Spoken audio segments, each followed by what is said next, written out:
good, everybody? Welcome to Outside the Playbook. I am your host, Josh, and today we're going to be talking about the 5 best off seasons in the NBA so far. Yes, there's going to be bias. Yes, there's going to be personal opinion. Don't get mad at me for it. Take your personal opinion, shine it up real nice, turn it sideways, and leave a comment. Give this video a like, subscribe to the channel, click the link down below in the description to get discounts on brands like Fanatics, Dad Gang, and Dubby. Enjoy the episode. Everybody wants to know what I would do if I didn't win. I guess we'll never know. Now, one of the biggest conversations that everybody's having so far this offseason is, where is LeBron James going to finish his career? Where is he going to be playing basketball in the next season? And listen, either you retire or you get out of LA. There's no in between. There's no stay and see. There's no trade deadline. None of that. Get out. Okay. It goes back to what Draymond Green was telling Paul Pierce. You thought you was Kobe? They not going to love you like Kobe. And in this sense, it means you're not a homegrown Laker. So on your farewell tour, it's possible they're not going to give you the respect that you think you deserve. They're not going to show the admiration that you think you deserve. They're not going to shower you with praise like an all-time great should, someone who is arguably one of the greatest we have ever seen. So, where could you possibly receive that type of love? Go home. Go to the Cleveland Cavaliers. Make sure that you are in a position to go to Cleveland. Jared Allen, underperformer in the playoffs. Darius Garland, he still doesn't really know how he fits next to Donovan Mitchell. So that is the perfect opportunity for you, Rich Paul, get together, strike up a deal, go to Cleveland. Get the farewell tour you deserve, where it all started, in your hometown, and still have an opportunity to win a championship, because the East, as everybody is saying, is wide open right now. But like I said, we're going to be talking about the 5 best teams this offseason. And to reiterate the disclaimer from the intro, there's going to be some bias involved. Let's start with the Miami Heat. All right. Talking about the Miami Heat, you can only think about all of the deals you didn't make. We were supposed to get Kevin Durant, supposed to get Giannis, supposed to get Dame, James Harden, Kyrie Irving, Bradley Beal, KD again, Damian Lillard again, KD again, and just recently we missed out on Damian Lillard once more. Now, why would I say the Miami Heat are 5th? All right, this isn't just biased, because if you got to think about it, look at it this way. There is a number of teams in the NBA trying their hardest to tank, get draft capital, get younger, and focus on development versus chasing championships. That is what the Miami Heat have already done. They're ahead of the curve. Look at this. You get rid of Kyle Anderson, Burks, Christopher, Kevin Love, Duncan Robinson, right? But then, in return, yes, you get Fontecchio. There's only upside because you don't really know what you're going to get from him. You draft Kasparis. You trade for Norman Powell. You send Kevin Love and you get Norman Powell, a guy that put up 20 a night, over 40 from 3, and you re-sign Davion Mitchell. Let's point out what the roster looks like right now, okay? You have Ware, Bam Adebayo, Wiggins, Davion Mitchell, and Highsmith off of the bench. You have a ton of defense. You have a ton of scoring in Norman Powell, Tyler Hero, Andrew Wiggins, Bam Adebayo, who can all get you 20. You have length. You have youth. You still have Jaime Jaquez and Jovic, right? You have a ton of youth on this team. Skill, talent, scoring, shooting, defense, and you have Eric Spoelstra. Yes, last year was shaky, 37 and 45. But how do you find your way in the playoffs as a 10th seed? Shouldn't be there. That's why people hate the play-in, got embarrassed, right? But the whole Jimmy Butler situation might have sidetracked you. Now you come in with a full season of focus, full training camp of focus, and you have a ton of weapons. And guess what? If it doesn't work out midway through the season, why don't you call Milwaukee or somebody else, see if you can flip Andrew Wiggins into something incredible, right? Those options are still on the table. That's why I have Miami Heat at number 5. Number 4, I have the LA Clippers. All right. You lose Coffee, Eubanks, Miller, Patty Mills, trade Norman Powell. Ben Simmons is doing God knows what, God knows where. He's probably working on another offseason video as he normally does around this time of year. But you look at it and you have the opportunity to say, on paper, we have one of the best off seasons out of everybody. We get Bradley Beal on a buyout from the Phoenix Suns. We get John Collins. We get Brook Lopez. We have Batum who's re-signed. We have James Harden who's re-signed. You might have a full offseason of a healthy Kawhi Leonard. On paper, this looks great. But in theory, Kawhi Leonard doesn't always stay healthy. Bradley Beal doesn't always stay healthy. James Harden has dealt with health over the past, 4 of the last 6, 4 of the last 5 seasons. He's getting older. So you got to start looking at it like, okay, this is what we're supposed to be on paper. This is what it might end up looking like if things don't go our way, on top of the fact that Bradley Beal just came from a situation where that was the exact case. On paper, you had 3 guys that can get you 30 and you missed the playoffs. I still got to say, on paper, these are the right moves. So, Clippers are number 4. Number 3, we can say Kevin Durant and just stop. But you look at their roster, all right? You look at what they lost. Dylan Brooks, Jalen Green, Londale, Cam Whitmore, right? You look at what they lost and you say, what did they get? Clint Capella, Kevin Durant, DFS. The reason this is so important is you did not lose Sengun.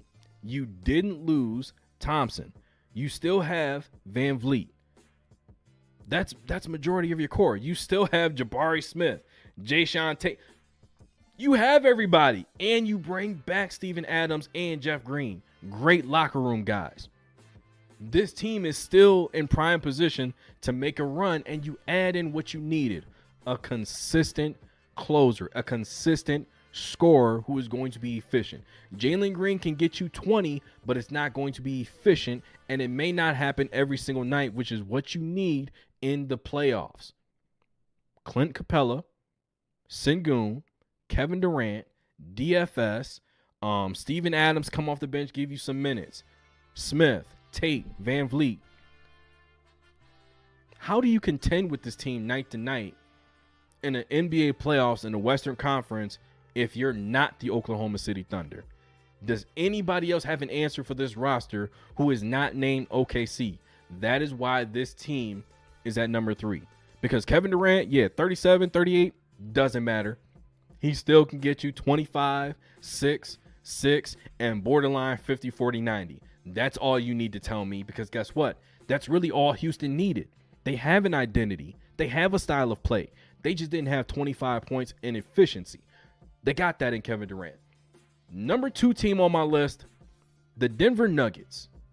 It's just something about these moves that seems so perfect for this team. When you look at what they lost, Trey Alexander, Kankar, Hall, DeAndre Jordan, Michael Porter Jr. is the biggest one. Saric and Westbrook, they're free agents. But MPJ was the biggest one because you looked at their lineup and said, who has the most value, okay, out of everybody we want to get rid of? Aaron Gordon was probably on that list at some point. Jamal Murray probably was on the list. Could very much be on the list still, but as of right now, no, right? Who can we give up and get value in return, right? You bring back Bruce Brown Jr., Tim Hardaway Jr., Cam Johnson, and Jonas Valanciunas. So you got back defense, and you still have shooting added. You have multiple ball handlers, and by hook or crook, I'm guessing Jonas Valanciunas is going to be the backup center this year, considering that they said, nah, bruh, you going to play. You going to play here. So I like what Denver did. And you still have Aaron Gordon. You still have Jamal Murray. And you still have arguably the best player in the entire NBA, a center that averaged a triple-double last season, who quite possibly, in a lot of people's eyes, even in mine, should have been the MVP of the league for the 4th time. Actually, let's do the math. Joel Embiid stole 1, so that should be 5. So you still got that. This last one is not exactly the team that's up here. Is just an example, okay? I have the Detroit Pistons up here. The reason why I have the Pistons up here is because they represent the Cleveland Cavaliers, the Detroit Pistons, and the New York Knicks. One of those teams should be thinking, we got to take that leap to the conference finals this year. Boston Celtics made a ton of moves just to get below the tax, a ton of injuries, right? Milwaukee, so much uncertainty there. The Philadelphia 76ers, so much uncertainty there. Indiana Pacers are without their main guy, and Miles Turner also left. So much uncertainty there, right? These places have good coaches, but if I'm the New York Knicks, I have a Mike Brown now. That might attract some other key pieces to come play for you. If I'm the Detroit Pistons, you bring in LeVert, you bring in Duncan Robinson, shooters, ball handler, and that is a ton of space for guys like Cade Cunningham. We don't know what's going to happen with the rest of the roster because Malik Beasley is still dealing with some legal stuff, but I imagine if he wasn't, he'd be coming back. But if I'm Detroit, I'm thinking we're a couple pieces away from making a deep run in the playoffs. The Cavaliers, they are out of excuses. As is right now, they're out of excuses. All right. 65 win team last year, number 1 seed. All of your ops are completely just dropping like flies right now. Let's say they do get LeBron James. Oh my God. You're going to the conference finals and you might get to the NBA finals in LeBron's potentially last season. You can't mess this up. Those 3 teams have got to be thinking conference finals or bust. Teams like Miami are probably thinking this is an opportunity for our young guys to get enough experience, get enough playoff experience, and then we can come back next year. Out west, like I said, Denver, Houston, Clippers, best 3. And then if I want to have an honorable mention, Dallas Mavericks. Kyrie still, Anthony Davis, and you draft the number 1 overall pick, Cooper Flag. This has been a successful offseason for about 5 to 8 teams that I just named. Give this video a like, subscribe to the channel. Let me know in the comments your thoughts about this year's NBA offseason. That's one more for the good guys. What's good, everybody? Welcome to Outside the Playbook. I am your host, Josh. Today, we're going to be talking about the one, the only Angel Reese. And I already know. Because as soon as you say her name, it's like saying Mufasa. You're going to get a reaction, whether it's good, bad, or indifferent. But today, I was looking through some of my old content and I realized I hadn't done an AR breakdown without comparing her to another player, without talking about the negativity surrounding her or about her. And that's something that she absolutely deserves. So we're going to correct that mistake right now. Before we get into that, give this video a like, subscribe to the channel, click the links down below to get discounts on brands like Fanatics, Dad Gang, and Dubby. Enjoy the episode. Everybody wants to know what I would do if I didn't win. I guess we'll never know. What's good, everybody? Like I said, we're going to be talking about Angel Reese, AR5. And first things first, we got to get this out of the way because everybody has this idea that she is only getting offensive rebounds off of her own misses. We know that not to be true, but let's go with that, right? Let's lean into it a little bit. Let's take the offensive rebounds away completely. All right. Right now, AR is number 1 in the WNBA at 12.6 rebounds per game. Scratch that. Let's do this. All right. She's averaging 12.6 rebounds, 3.8 assists, 1.5 steals, 14 points, and she's shooting about 45% from the field. Now, let's zero in on just her rebounds. Give respect where respect is due. She's having a great season. Talking about rebounds, you take those 3.8 offensive rebounds away, okay? You're left with 8.8, 8.9 rebounds per game, just defensive boards, right? That would still be number 2 in the WNBA. Right now, she's at 12.6, which is 3.4 more rebounds than Asia Wilson, who's sitting at 9.2. All right, so if you're so hung up on the offensive rebounds, fine, you can have them. Take those away. She's still left with the second best rebounding average in the entire WNBA over the course of the season. Now, let's have another conversation, because everybody is talking about how she's putting up, all these numbers over the last 10 games. I'm not focused on that. Okay, yes, those are great numbers, but there's more to it than just that. She had a conversation with Lisa Leslie on her podcast, and Lisa Leslie shot straight, right between the eyes, said, look, you're going to have to finish better around the rim. We know that. We're going to correct it, and I'm going to help you correct it. See, that is what a legend is supposed to do. You don't ride off into the sunset, get to the mountaintop, and we never see or hear from you again. Give back to the game. She has information that Angel Reese needs, skills that she can help AR develop, and she's passing that along. You see her pull her aside at WNBA games, unrivaled, training her before her games, finishing around the basket, footwork.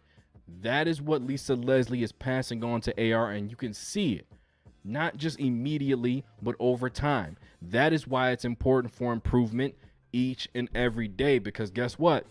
I don't know if you realize this. AR is a sophomore. She's been in the league for 2 years. Just 2.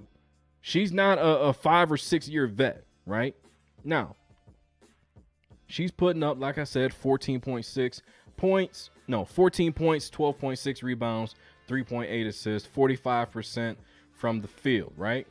Now, I'm not going to look at just the last 10 games right now. I'm going to look at the first 10, because this is also important. Everybody is so hung up on being perfect all the time, playing great all the time, especially at this stage of your career. That's not what we need. All right. We don't need greatness every single time you step out on the floor. We need to see improvement, because you came into the league with tools. You came into the league and you had things that you could be dominant at. We need to build out the rest of your game, and now you're the elite of the elite. First 10 games, 10.4 points, 3.5 assists, 11.9 rebounds. But your field goal percentage, what's going on with that? You shooting 35.7% from the field. Now, we know that's not a great percentage. You don't need to tell her that. All right, so that's one area she's going to have to improve on, but she's still putting up 10.4 points and 11.9 rebounds. I guarantee you she was leading the league at that point too. All right, so the girl is averaging a double-double. I will take that and build on the rest, right? This is what is important. Overtime improvement, right? Last 10 games from June 17th to July 12th. That's about a month's work, right? 16.7 points, 13.6 rebounds, 4 assists, 1.4 steals, and you look at her field goal percentage, she's shooting almost 50% from the field. That has been everybody's conversation around her. Now that she's doing that, it's quiet. She's even shooting 85% from the free throw line. Now, one of my complaints has been this, all right? I've seen a lot more clips, especially over the last, oh my God. The girl put up 24 and 16, 17 and 18, 18 and 17, 10 and 19. Somebody need to box out. All right, let's just address that real quick. You know for a fact that this girl is going to be dominating the glass. 1 or 2 people need to be down there boxing her out at all times. And if, guess what? Shot goes up and we're on defense, all 5 is going to rebound, because ain't no way you going to just guard her with one person and keep her off the glass. 19, 17, 18, 16, 17, 15. That was a 5 or 6 game stretch. Ain't no way. Ain't no way. All 5 of y'all need to go rebound. All 5 of y'all need to go box out. We are not leaving our big down there by themselves trying to outwork, out hustle, scratch, claw, grab to get boards. Not doing all that. Even though you probably should, knowing that's her strength.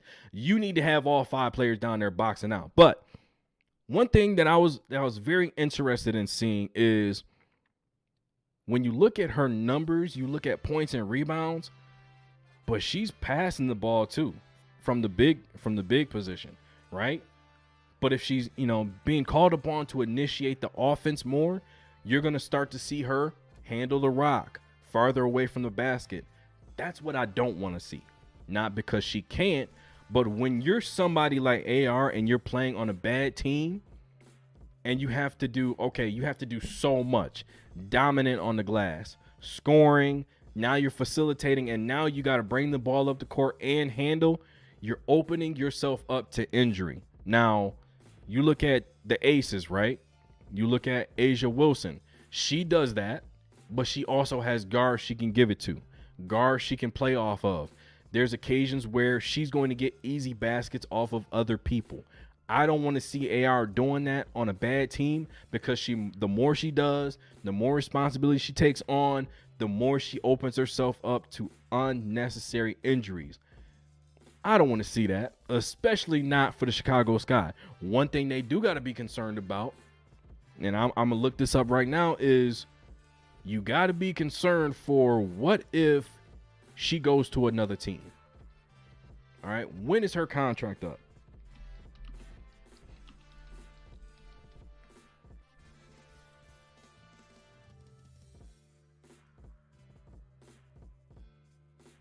Okay, so she's on a 4-year deal. 2028 is when her contract is up. Listen to me, okay? If you think that this is the best AR we're going to see, you are sadly mistaken. Sadly mistaken. Come 2028, it is frightening to think about the player this girl is going to be. It is very frightening. Like I said, averaging 14 and 12.6 right now.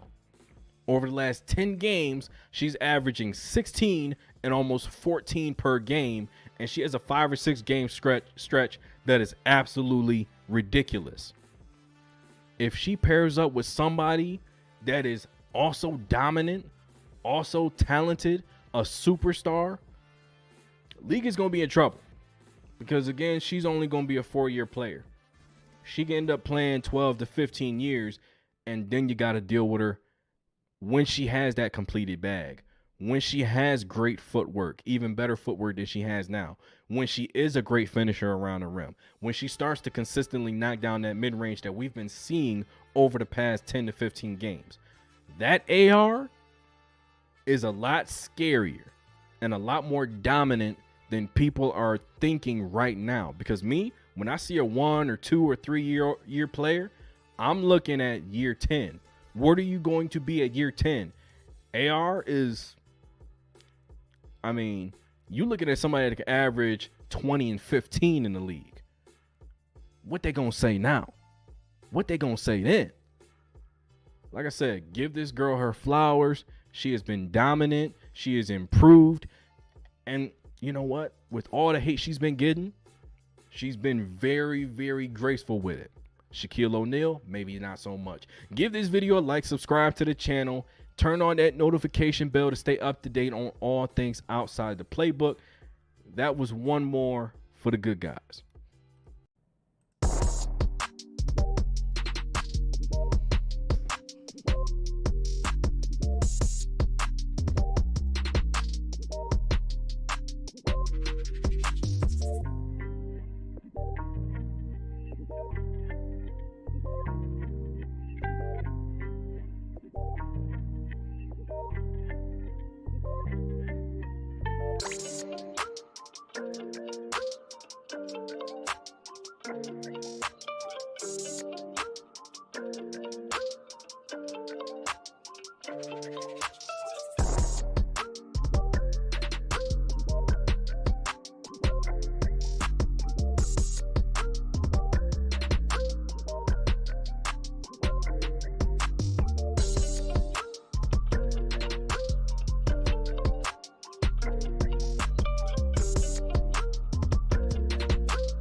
gentle into that good night.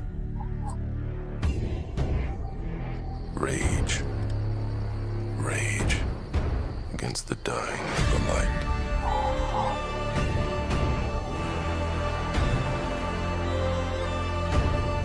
The wise men at their end know that dark is right. They do not go gentle into that good night. Rage. Rage.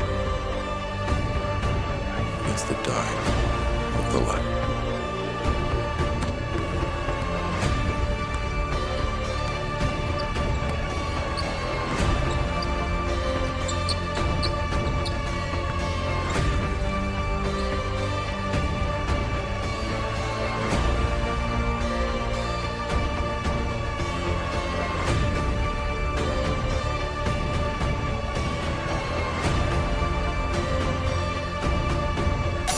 Survey says one more for the good guys. Everybody wants to know what I would do if I didn't win. I guess we'll never know. What's good, everybody? Welcome to Outside the Playbook live stream. We're going to try to do this every Thursday. Make sure you give this video a like, subscribe to the channel. Click the links down below to get discounts on brands like Dad Gang, Fanatics. Just got a deal started with Fanatics, NFL, NBA, and WWE. A lot of stuff, a lot of good things happening for Outside the Playbook, man. A lot of good stuff. In this episode, we're going to be talking about, first things first, we're going to start off, you see what's on the screen. We're going to start talking about the Dwayne Wade, Michael Jordan conversation that started because D. Wade said before he got injuries and injuries sidetracked his career, he was on pace for Michael Jordan status. For Michael Jordan status. Now, we know Mike on this channel. Mike is the GOAT. Mike is the greatest of all time. But for Dwayne Wade to say that, we already consider him to be the third greatest to ever do it. The third greatest shooting guard in NBA history. A lot of people don't know where he could have been because, you know, we had those conversations about Grant Hill, Penny Hardaway, Brandon Roy, Tracy McGrady, all those other greats about what if they didn't get injured? What if they didn't get hurt? What would their career be like?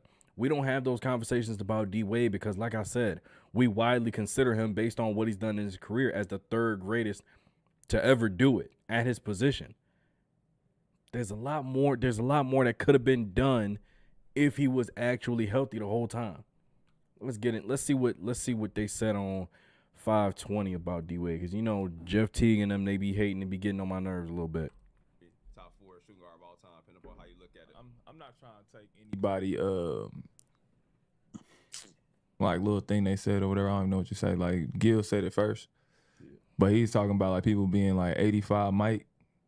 Nobody, bro. If you go watch Michael Jordan when he was young, bro, when he had hair, nobody in the world looked like that, bro. Nobody did. Yeah, bro, that nigga looked crazy. Double between the legs on the baseline, pull up. That Mike was. I love Brian, but people gotta leave Mike alone. Yeah, I had to go back when I heard Gil say I had to go back and look. I'm like, yeah, I've never seen nothing like this, bro. Mike was crazy. He looked crazy, bro. He ain't look real, bro. He changed. They're not wrong. They're not wrong. And I think the biggest thing about that is you look at the way he played before his first retirement, right? Most of it, all right, he was very skilled, but he didn't really get to express that skill. He didn't get to showcase that skill because he was just so freakishly athletic. Nobody could guard him. Nobody could stay in front of him. So, I mean, most of it was speed, quickness, get to the basket, lay, dunk, midi, pull up, you know, things like that. He wasn't really showcasing the footwork or anything like that. He was just a freak athlete. Especially I think we'll say 85 when he played against the Celtics. That's when he had the 63, averaged over 40 in that playoffs. But the 37 per game, I think that was 86 when he came back for the full season after the injury year. That or the MVP DPOY. It's very difficult to choose between those 80 mics, which one's actually the best. How many he averaged? At one point, he was averaging like 36, 37, 35 or something like that. Yeah. Mike ain't swinging until Scotty got there, so it was really up. Yeah, he didn't look right, bro. He looked unreal. And I think I ain't gonna say what I said, but like when we think about like Kobe and Mike playing alike, I always think of like Mike. I'm like, dang, they do play alike. But I think about Mike when we was wearing Jordan jerseys and stuff. I don't never think about like 85 Mike. But when Gil said that, I was like, 85 might average 20 what? I can't see that. That's because he was hurt. yeah, He was 30, 30, 37. Go to 86 Mike. 37. Like we never think about that Mike. Yeah. We always 40, bro. That's 40. we don't never think about that Mike. So when Gil said that, I had to go back and look. I'm like, yeah, I'm bugged. He do got a point though. When Gil said that the Kobe Bryant that we say looked like Michael Jordan don't look like Mike in the 80s. Don't look like the MJ before the first retirement. He looks like MJ late in his career. Go back and watch film. The level of explosiveness that MJ had in the 80s, y'all see it. Y'all see who up there. I have no reason to disrespect. Y'all know 100. You see the book. You see it. All love for Kobe. 80s Mike was it was they call that man Black Jesus. The way he was moving in the 80s was borderline demonic. I'm not gonna hold you. Yeah, I used to think him and Kobe played alike for real. Yeah, bro. And they don't play alike. And if you watch them similar, I mean, Kobe was a hell of an athlete, but he wasn't as athletic as Jordan was. No, nobody. Yeah, Jordan looked like the most athletic player ever. Ever, bro. He's like a video game, bro. Yeah. he was, bro. Player 99. One of the ones. Scoring the ball, nobody fucking with him. Yeah. At all, And that's not Hey, threes. yo, That's watch the all median language. lays. That's why I'm We saying. on outside the Yeah, playbook. he Watch was the balls. language. Yeah, I he don't even was. think none of them ever averaged 37. Nah. Hell nah. Different times, too, but still 37, 35, 32, I was 33. 37 when somebody could grab you out the air. Like, That was a pistol rules. He was still getting 35. Yeah. yeah, that Michael Jordan right there. I don't think we ever seen that. And I just Like, bro, and the no, greatest. yeah, no disrespect to nobody else. Bron. Michael Marcus. I'm just more of a. Michael I'm just more. All right. Heard what they had to say. Disagree on this sense, okay? You can't so easily dismiss this without context. You got to have context when you're talking about this, all right?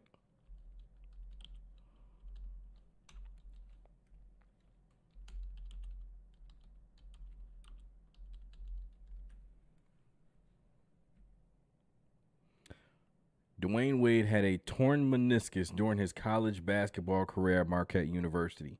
He underwent surgery to remove the meniscus in his left knee, which he later regretted as it led to ongoing knee problems throughout his NBA career.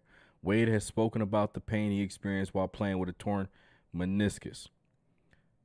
The man had his meniscus removed in college. This was before his senior season when he had that triple-double against Kentucky, and they tell the story Pat Riley was on his treadmill walking.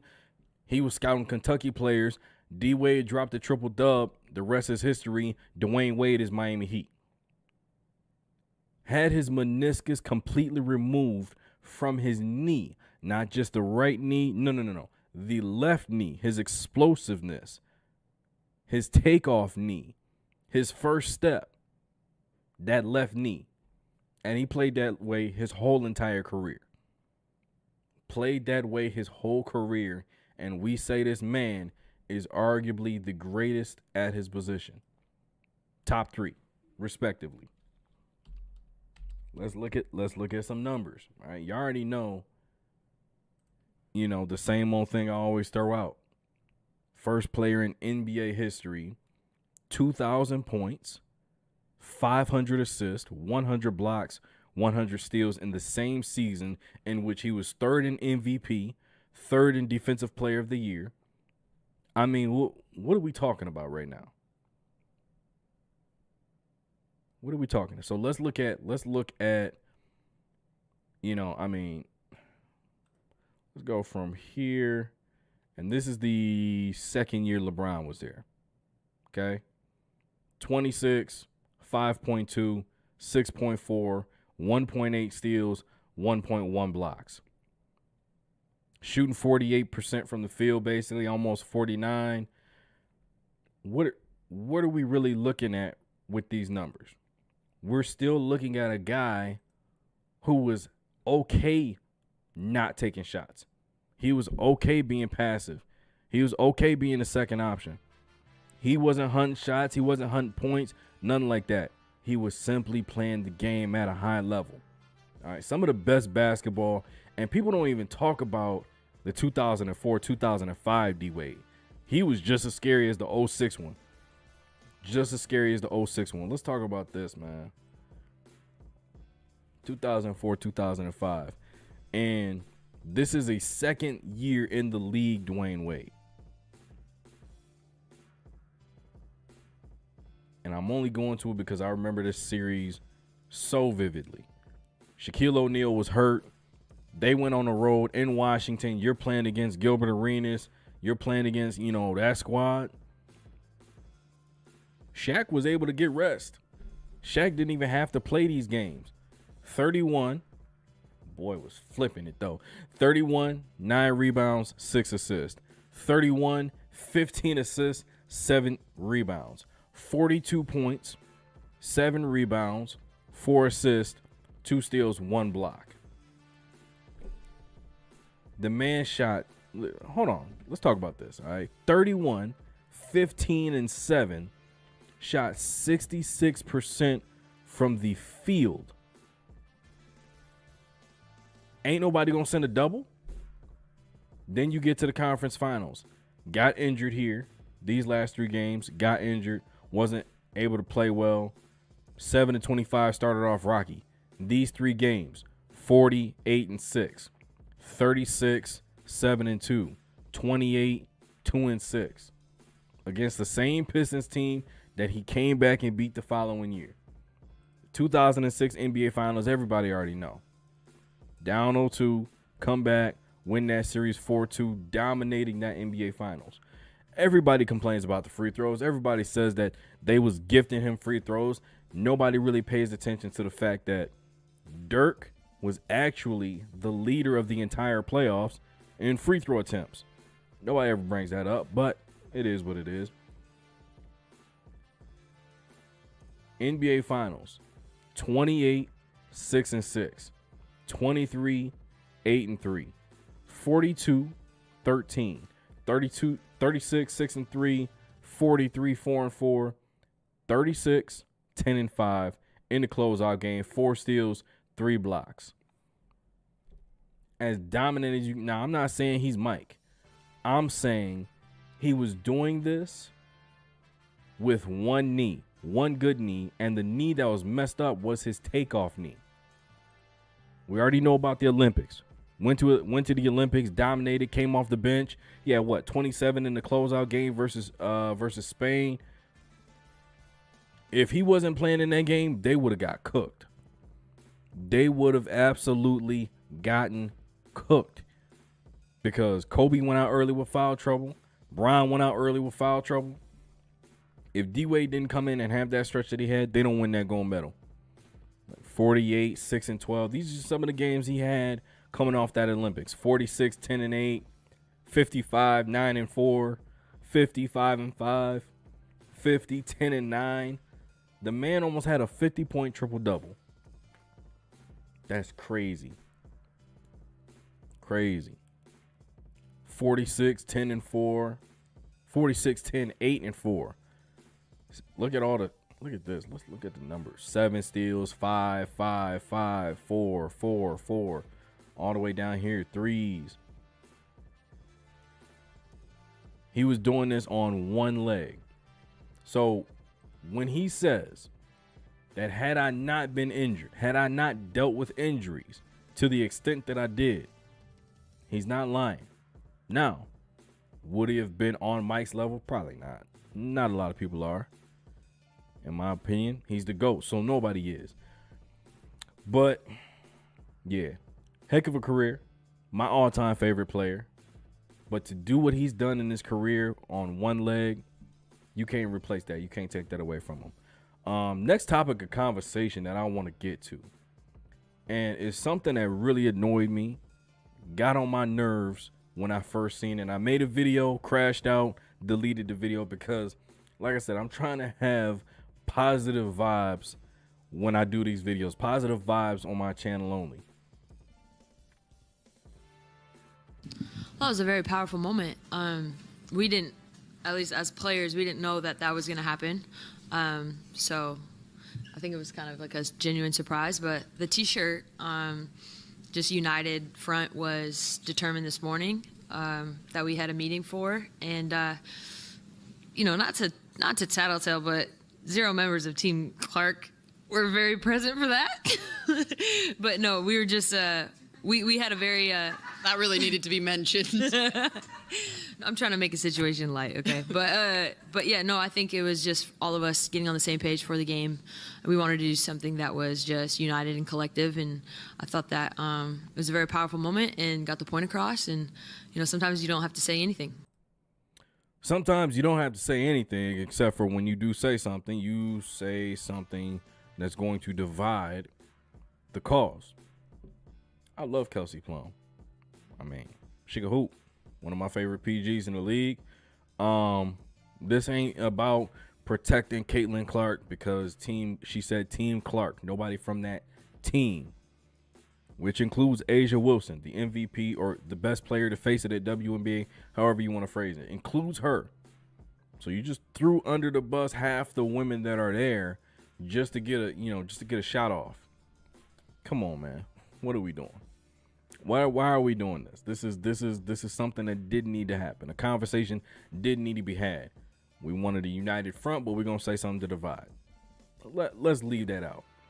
Now, the whole thing surrounding the WNBA right now is about profit shares. Now, it's not about being paid the same amount of money as NBA players. SGA, the MVP of the league, is going to be $500 million. They're not asking for that money. They're not asking for LeBron money. They're not asking for Curry, KD money. They're not asking for that. They're asking for revenue share. The reason why it is important, all right, and everybody seems to think, okay, y'all as a league don't deserve this because it's only Caitlin Clark. It's only Angel Reese. It's only Paige Beckers that's driving these numbers. That's not how it works at all. Not even how it works a little bit. This is the reason why the profit share is so very important. Men lie, women lie, numbers don't. All right. The WNBA announced a new 11-year media rights deal Wednesday. I'm going to make this a little bit bigger so everybody can read it. Let me see. All right. WNBA announced a new 11-year media rights deal Wednesday featuring partnerships with Disney, Amazon Prime Video, and new rights holder NBCU Universal. First time I read this article, I thought that said HBCU. I was tripping. But this is from July 24th, 2024. This is exactly a year ago today. That's crazy. The deal is valued at about $2.2 billion or $200 million per year, sources told ESPN.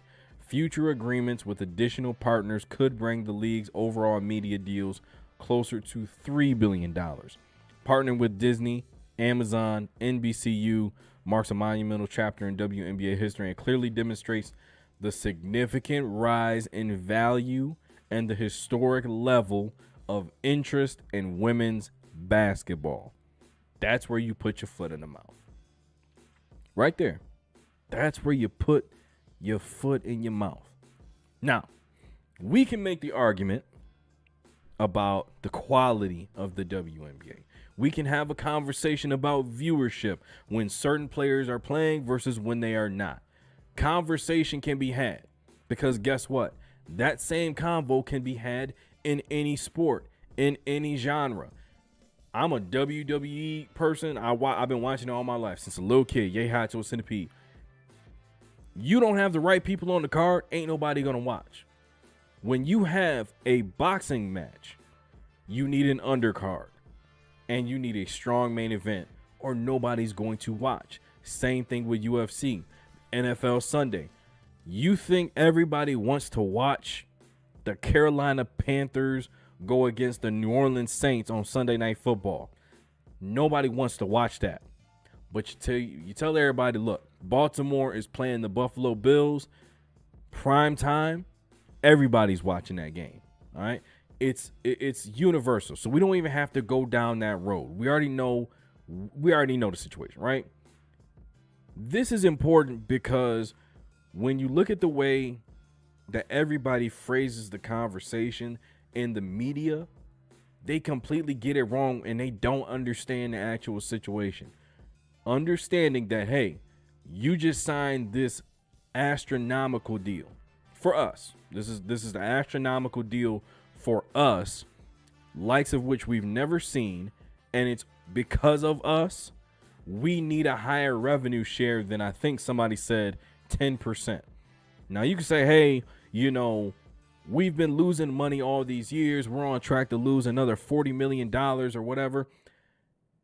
That doesn't matter because in the next couple years, the league is probably going to be profitable considering the deal they just struck with all of these major networks.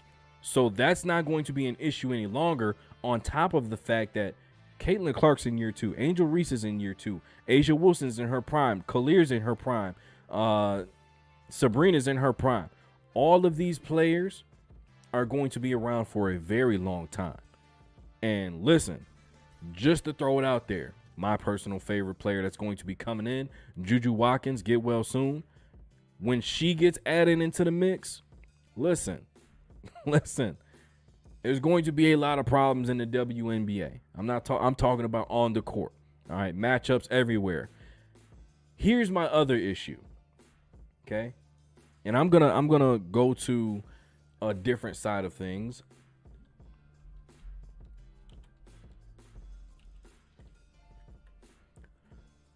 The thing that needs to get correct. All right, so is the marketing department for the WNBA. What made you spend $1 million?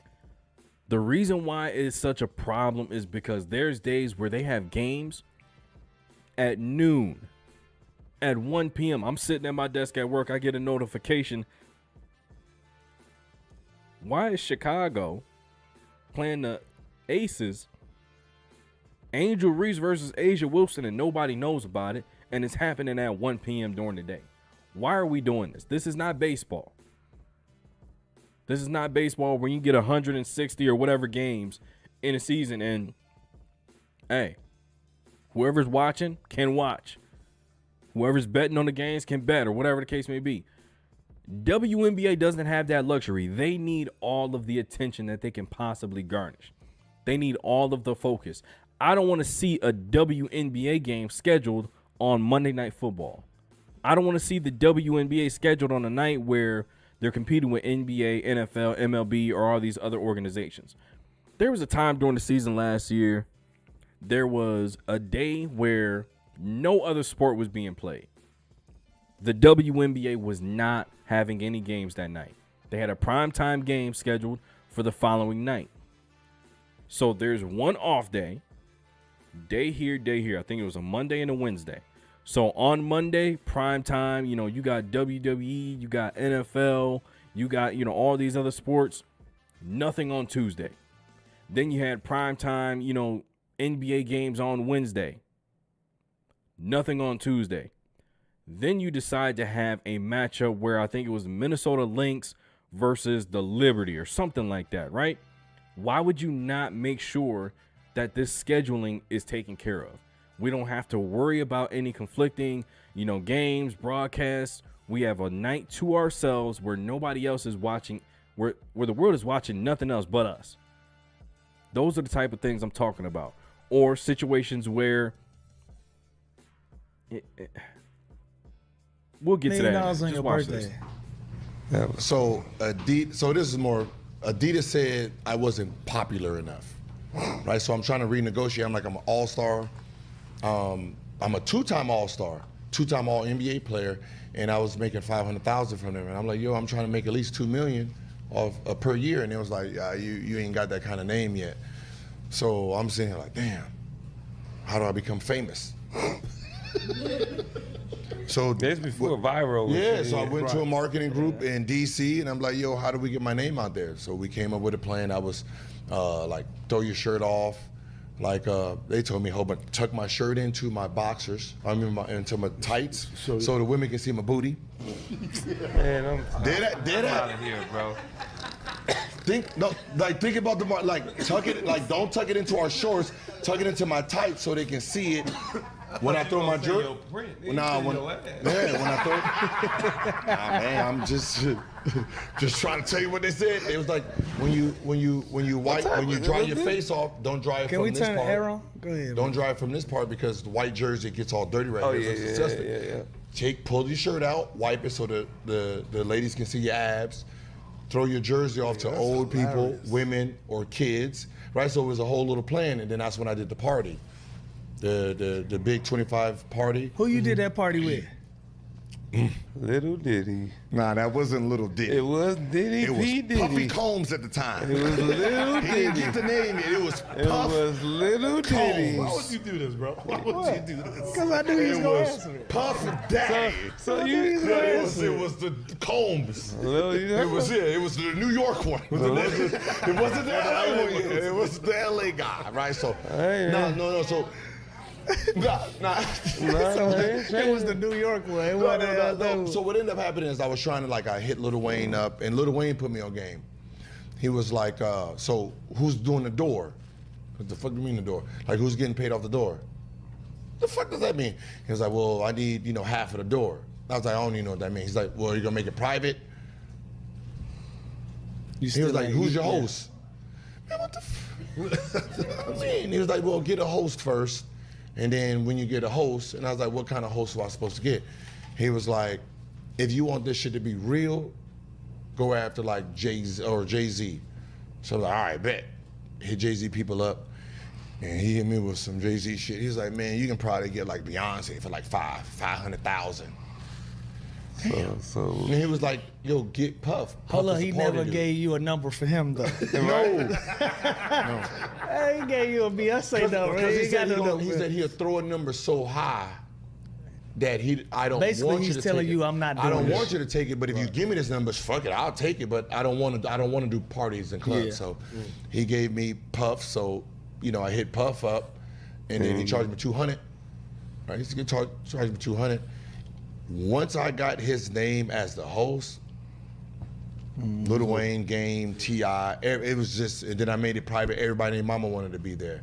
So then I started doing all-star voting at the same time. So all-star voting, that I overtook Vince Carter for starter in the all-star game in Vegas, renegotiated with Adidas. I was asking for $2 million. They ended up giving me $5 million a year. All right, so now, I'm not saying that WNBA players have to go out and just start doing a bunch of random stuff, random parties, I'm not saying sell your soul and stuff like that. What I'm saying is this. You already know the WNBA has no idea how to market their players. You already know that they're not going to push you in front of audiences, right? Let me show you something real quick. This is what I was looking into the other day. All right. We already know Caitlin Clark. 3.6 million followers on IG. We already know she has a massive following, right? Angel Reese, 5 million followers on IG. The MVP, the finals MVP, the highest paid player in the NBA, 4.6 million followers. These two women right here. All right, we already know how popular they are. We know their deals off of the court. We know Angel Reese has a podcast, modeling. She was at the Met Gala. We know Caitlin Clark, Gatorade, Nike, all these other things, right? They know how to market themselves. They know how to build off of their brand.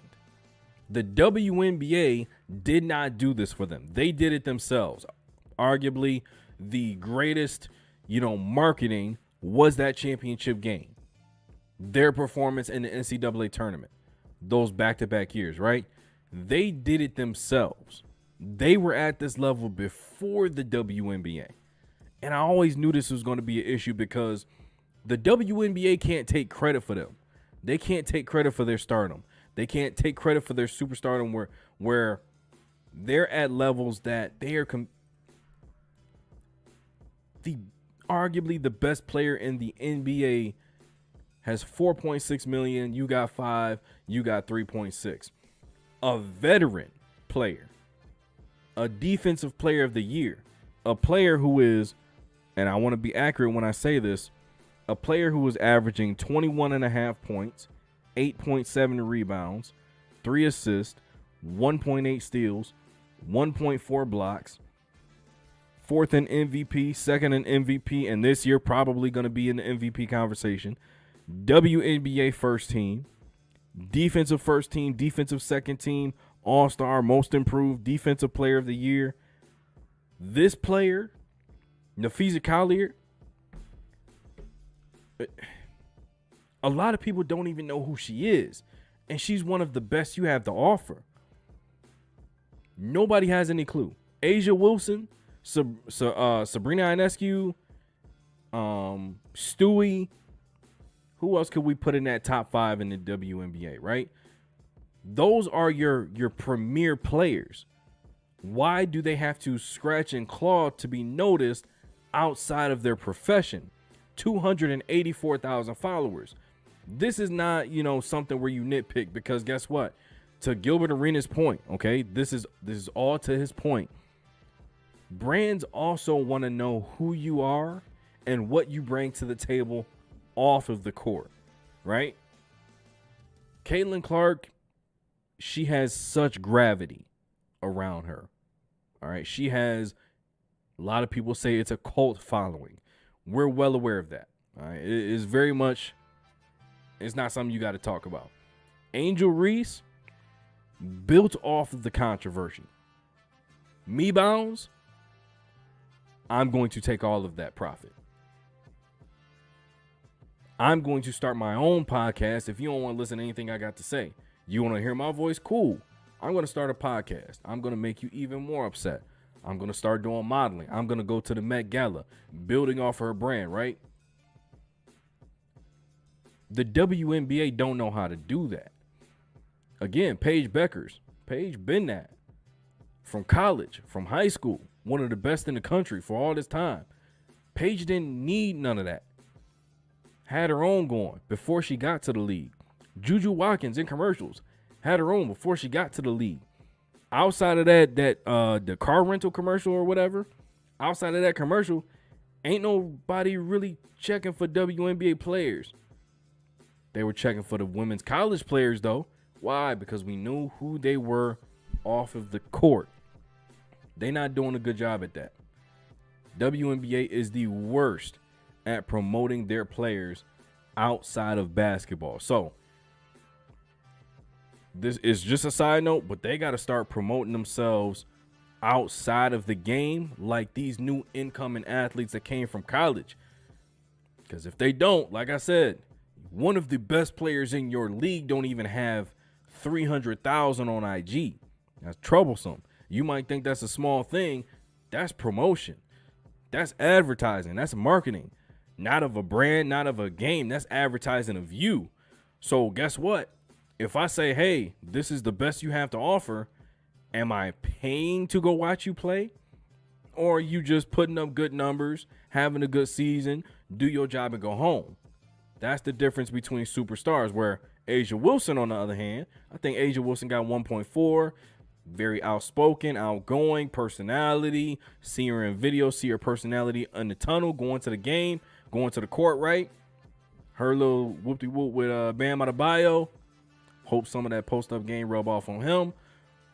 But look, if you're not properly helping these players from a marketing standpoint, y'all gonna be in trouble.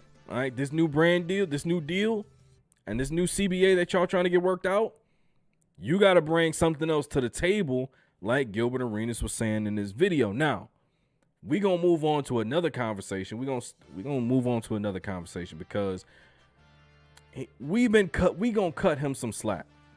All right, we're gonna cut him some slack because we were a little bit tough on. Oh, shout out Black Moses here for the conversation. Angel Reese got that business mindset.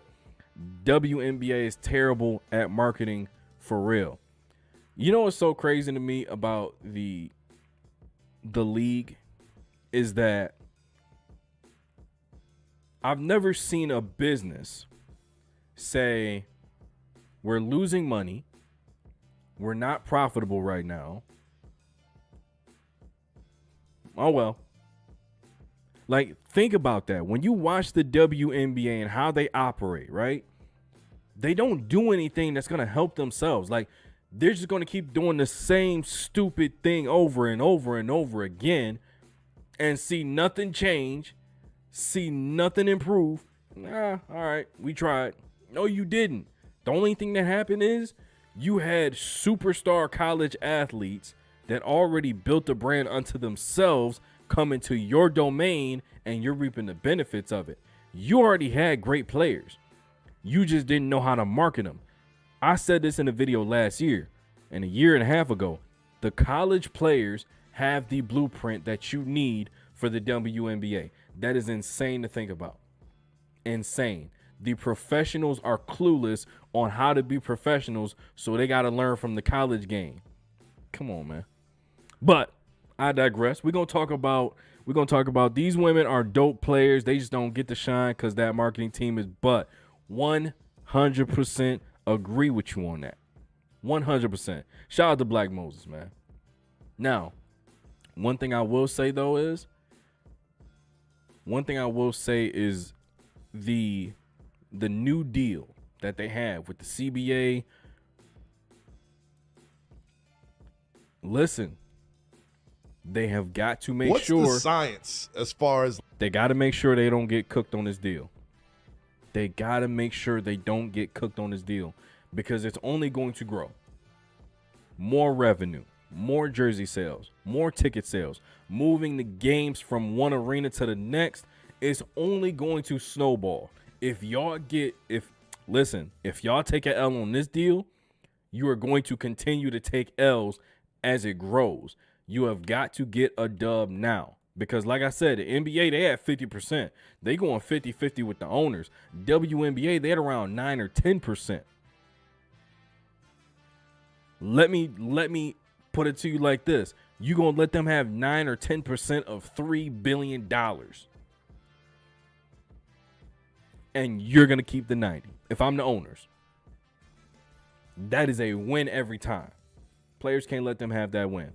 This is why college players go quiet in the W if they aren't active on socials. Facts. Now, there was a lot of conversation about Tracy McGrady and Kobe Bryant. He said, swap me out with Kobe. You don't think I get championships with Shaq? Everybody went into an uproar. I absolutely disagreed. I disagreed. Excuse me. Now, I didn't disagree because T-Mac wasn't cold. I didn't disagree because I didn't think they could win a championship. There's an added element to the Shaq and Kobe dynamic that nobody's talking about. Nobody in NBA history, not even Mike, because it's different because in Kobe's mind, Kobe is the knight that goes into the king's chambers, put his feet up on the table, points his sword and says, I'm going to be the one to take you off that throne.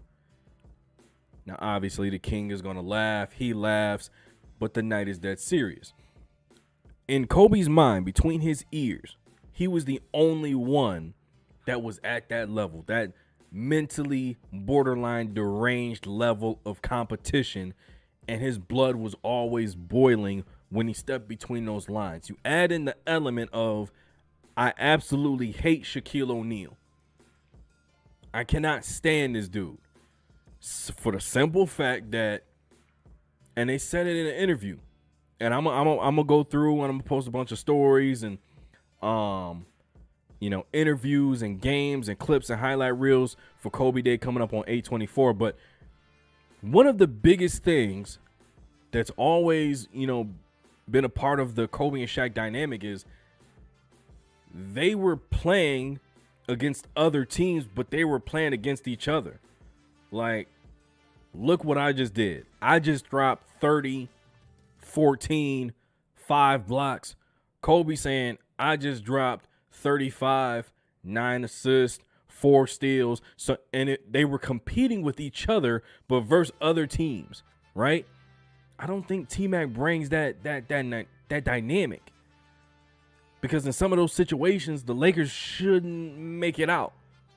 Albeit Kings, they got cheated. Cool, we know that. We know the story, right? But I don't think T-Mac really had that dynamic in him. He was just out there hooping. Love of the game. I'm talented. I'm skilled. I'm 6'8", can get anywhere I want to on the court, score with the best of them, right? He didn't have that dynamic with Shaq to where it was going to be, pause.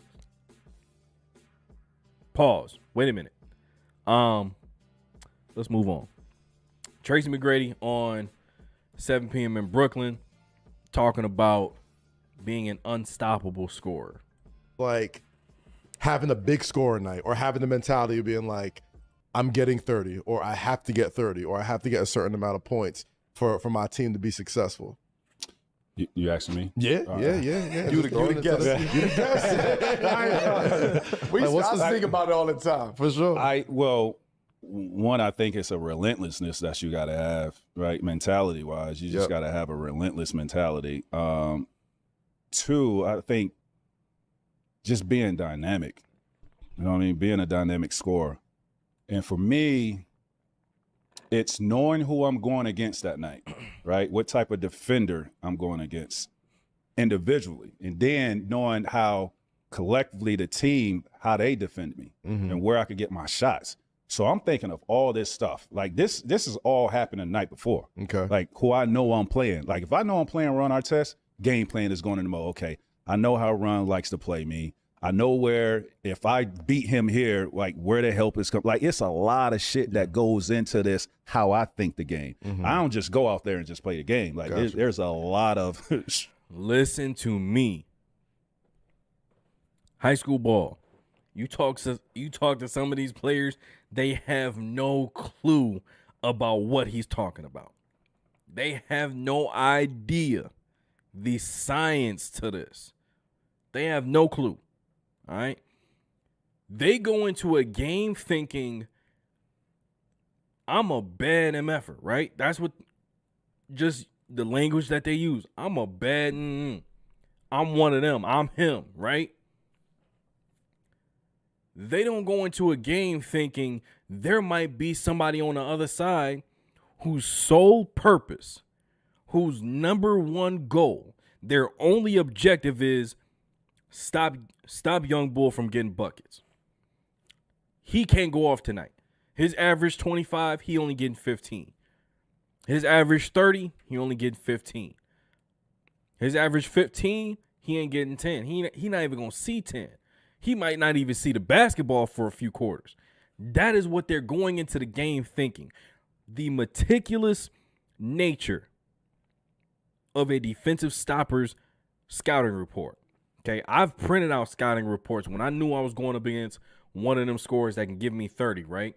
And I'm handing it to my defensive stopper. I'm not giving him, all right, he can shoot from deep. He can score with either hand. I'm not just giving him that. That's obvious. The kid's averaging 20. We know that. What I'm going to tell you is this. Coming up the court, if he dribbles this amount of times with this hand, he's going to hit you with this move, go hit you with this counter. If he catches it on a wing, this is his move set.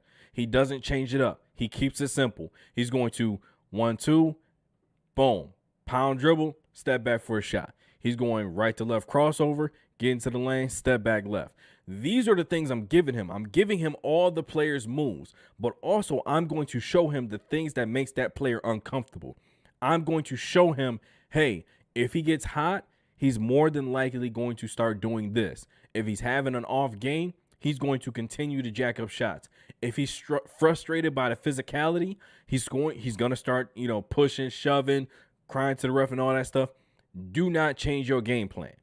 There's so many things that go into being a defensive stopper when we know there's one of those guys on the other side. The same thing operates in reverse. I know for a fact that this defender is going to play me physical in the half court. I know for a fact he's not going to let me have the basketball off catch and shoots. He's not going to let me come off screens and pin downs. He's going to jump every single one. I have to switch hands when I come off a pick and roll because he's going to back tap. I cannot go downhill full speed. He's going to stop and take a charge. He's not going for the block. All of these things, you got to understand that it is playing chess, mental chess.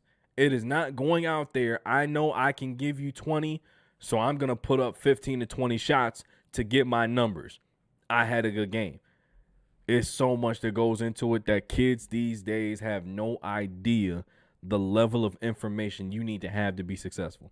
Strategy that goes into it from night to night based off of who I'm playing. Now, some nights it just not going to matter who we're playing because I just feel like you're at my mercy. You could impose your will. You're just at my mercy, right? But I think just being dynamic, man, because being able to score on the left, being able to score on the right, if they take the left away, what is your counter to that? If they take my hezzy away, what is the counter to that? Like, you always got to have a counter and be a step ahead of what they're doing. And then from not even just scoring, like, if I know defense is loading up on me, I play the game the right way. If I know the defense is loading up on me, I'm just going to get my guys involved until the shit opens up, right? That's what I'm going to do. So if I got the ball on the wing and I know it's a guy that's sitting on the block, I know it's a guy's elbow, all right, try to get my game off. My shit ain't working in that point in time. All right, let's get my guys involved so I can loosen up this defense a little bit. Then I could go to work, right? So I have different strategy, different game plans from night to night basis. Yeah. Now, when you became a member of the Orlando Magic, where you had to take on even more of that scoring load, I ain't give a fuck. Because you got to think. I'm sorry, y'all, for the language. Yeah. Right? So our team was built around myself, Grant Hill, Mike Miller. Grant Hill was out for the season. Hey, real quick, check out that video I did. What if Tracy McGrady and Tim Duncan joined forces on the Orlando Magic? That video is uploaded. Mike Miller's a rookie. I'm with a bunch of role players. I got to let it go. I can't have – now you could sit on the block. You could sit at the elbow, and I can have a guy guarding me. It ain't going to matter now. Like, I'm put in a situation where I have to do what I have to do and get these shots up. I got to force shit. Yeah. Right? It's a mandatory. I got to force it. But also be smart and, take what the defense gives you. If it's too crowded, too loaded up, look for your teammates because obviously you're going to need them. And that's how we really made the playoffs, with not having Grant Hill, because I utilize those guys. The Pat Garrity's knocking down wide open shots. Darryl Armstrong knocking down his shot. Is it, from both of y'all perspectives, all three of y'all perspectives, for real, is it more of like a math problem where it's like, all right, I got 8 minutes in the first quarter. If I could get my 8 here, my 10 here, you know what I mean? I could end up getting my points. Or is it more of just like whoever's in front of me, I'm gonna take whatever they give them? Like, how does that? So early on, sort of see it? Early on in my career, it was just relentless. Like, I have to get to it. Like, I know what I'm up against. I know my team. They only won 17, 18 games last year. I know coming in here, they threw me the keys at 19 years old. I got to get to it. That's the only way I know how to get to it is to go get to it. Yep. But then you start to learn how to get to it. You start to mold your game into, you start maturing. You start learning the game, experience, reps. I knew I had to play in a small phone booth, sort of say. I knew what teams was doing to me. Yeah. Jam me, send me one way, load up, send the big over, send it. I knew it. And a lot of times you can get around that, right? But you have to really, this is where the intellect coming at, the IQ coming at, because you really have to break the game down. Again, the night before, I was a film guy. I'm relentless when it comes to film. Okay. And you talking about not having a night off. You might have 4 games this week. You got T-Mac, you got Vince, you might have Paul Pierce, and you might have a wing who's a defender. Yeah. Right? Who ain't looking to score, who just want to back cut and get their points that way. So Shane you're going from 4 different guys and trying to figure out how to maneuver within this offense. At the same time, you got to know the defensive strategy of what they're doing. These teams are saying, load up. They don't give a fuck about nobody else over here. Right. Load up. They're calling timeout if you score. Killing me with that language. That's how bad it was. Yeah. So you got to really play the game within the game. So I started to learn that as I got older. And Vince was the one who took. Vince used to say, yo, hey, younger man, slow down, man. He was in Toronto. He was like, hey, man, slow your ass down. I said, Vince, fuck that. I'm trying to come at you, Vince. He's like, nah, man, you still don't get the same shot. Just slow down. And I used to be like, man, Vince trying to give me some bullshit advice.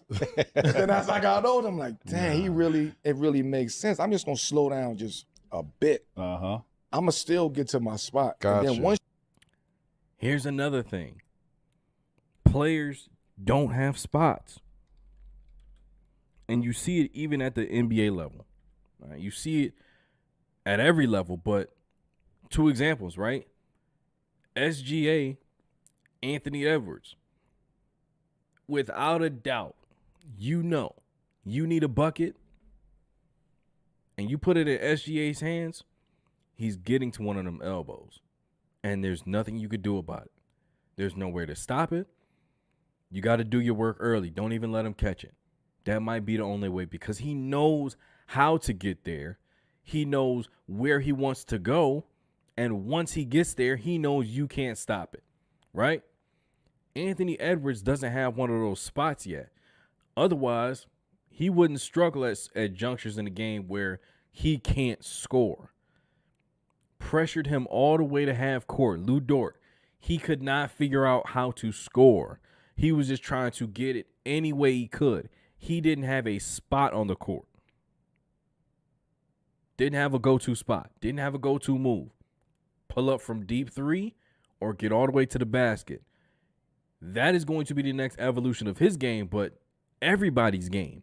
You have to be able to find a spot on the court that I know if I can get here, I'm unstoppable. I'm comfortable here. I can shoot a high clip, and I'm not talking about, 45, 50%. I'm talking I can get up into the 70s if I get to this spot and I'm able to rise up. I'm shooting high floaters, but it's not because, there's a big coming over and I had to throw something up. No, I work on this. This is my shot. You look at Mike Conley, the scouting report is going to say, hey, he might be a lefty, but watch out for that right-handed floater, right? There's certain parts of a scorer's game where it's all about make the game easier for me because I know what they're trying to do. I know what this person in front of me is going to do, and I know their habits. I know their tendencies. So I need to make the game easier for me. I don't need to put 16 dribbles, 15 seconds on the clock. I don't need to do all that. I need to get to this spot, this one move, raise up. Kevin Durant has mastered this. The man is shooting what? I think they said something like 8 straight seasons of 25 points per game, shooting over 50%, something like that, or a whole decade or whatever. Watch Kevin Durant. How often do you see Kevin Durant pat the rock? Not often. Get to his spot, albeit 7 feet tall. I can raise up over anybody. Fine. He's mastered it. You see Melo's game. One jab, going up with it. Jab, jab, dribble, up with it. I don't need all that. All right? Now, there's players that can get to it. They got a bag, pat the rock, handle for days. Scorers typically have a science to it. And that's one of the things that that I like about this conversation between Carmelo Anthony and Tracy McGrady. Now, this was from The Ringer. Yeah, this was from The Ringer. Top 100 players in the NBA. This was updated June 4th. Okay. Right here they have number 1, Nikola Jokic, Shai Gilgeous-Alexander, Giannis Antetokounmpo, Luka Doncic, Steph Curry, Anthony Edwards, Halliburton. First of all, Halliburton in the top 10 is crazy. I don't think he's top 10. Donovan Mitchell, Jalen Brunson, Tatum. Now here's the thing. Here's the thing. Are we talking about injuries included? Injuries included, I wouldn't even have Tatum on this list.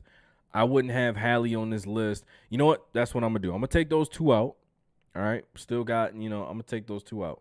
So on the list that I'm making up right now, I'm going to take Tatum out.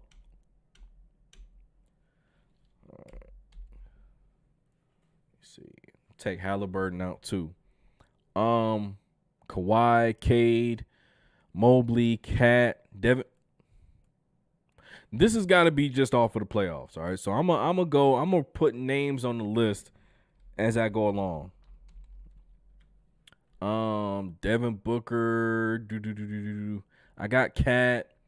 Cade, I don't know if Cade is up there though. I don't know if Cade is really up there. And here's what's so difficult about this conversation is that Kawhi Leonard is in the same boat as Joel Embiid is. Is he going to be healthy? Because when he is, yeah, he, top 10, top 5. But is he going to be healthy? Jimmy Butler, he'll be invited to the pool of players. De'Aaron Fox, he'll be in the pool of players.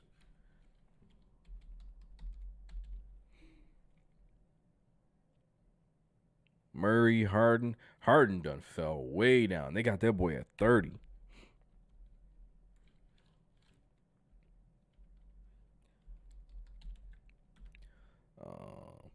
Who's that? Murray? Woo! I'm tired, y'all. All right, Murray, Harden. Who we got? Bam out of bio. They got Bam at 32. Trae Young. And, it looked like Trae Young trying to get, really buy in and give this Atlanta Hawks thing, one last go. He ain't asking for out and nothing like that. He really putting his all into this. So we'll see, man. But I think Miami really could have made a run for him. All right, let's see.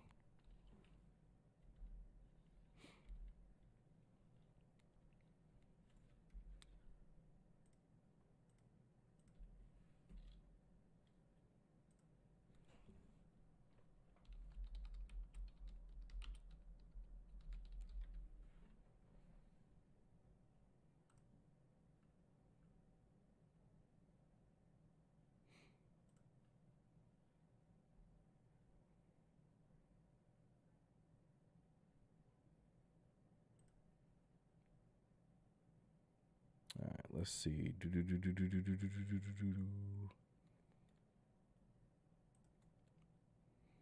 Let's see, NBA templates.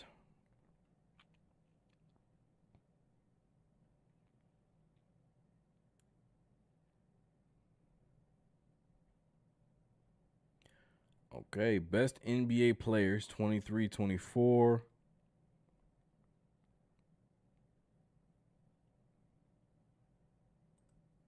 Let's check this one out. Let's see if they got everybody in here. Nah, not that one. Not that one.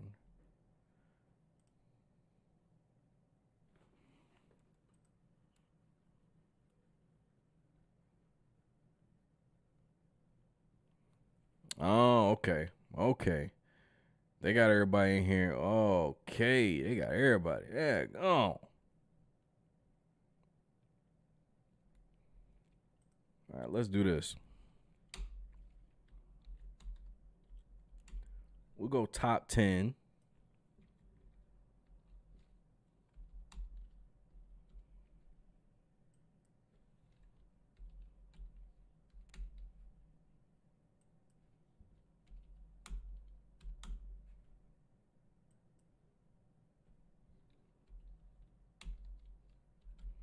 And it's really difficult to go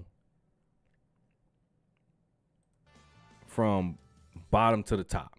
All right. So we're gonna go from top to bottom when we make this list. Don't get mad at me. All right. I know y'all like the big reveal at the end, but this is just me just going off of, you know, let me see. And like I said, we're going 25 because I ain't going all the way to 50. Forget that. Actually, let's do that. Top 5,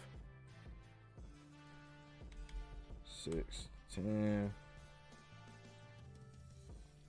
11 to 15, 16 to 20. A lot of people done passed away too, man. Shout out to Malcolm Jamal Warner. And I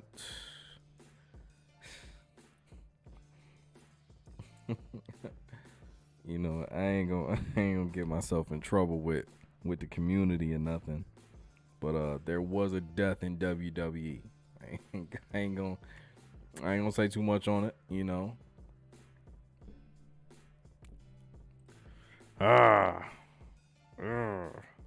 It's like that toss up, you know what I'm saying? Like, you're gonna have a lot of angry people in your comments, and then you're gonna have a lot of angry black people in your comments. You just gotta pick and choose which one you want to make mad that day. So I ain't gonna make nobody mad. Like I said, I don't want those vibes over here, man. Let's just start throwing names up here. All right. So for me, that second tier. Here's my thing. Okay, I'm not gonna have Joel Embiid in my top 5 anymore.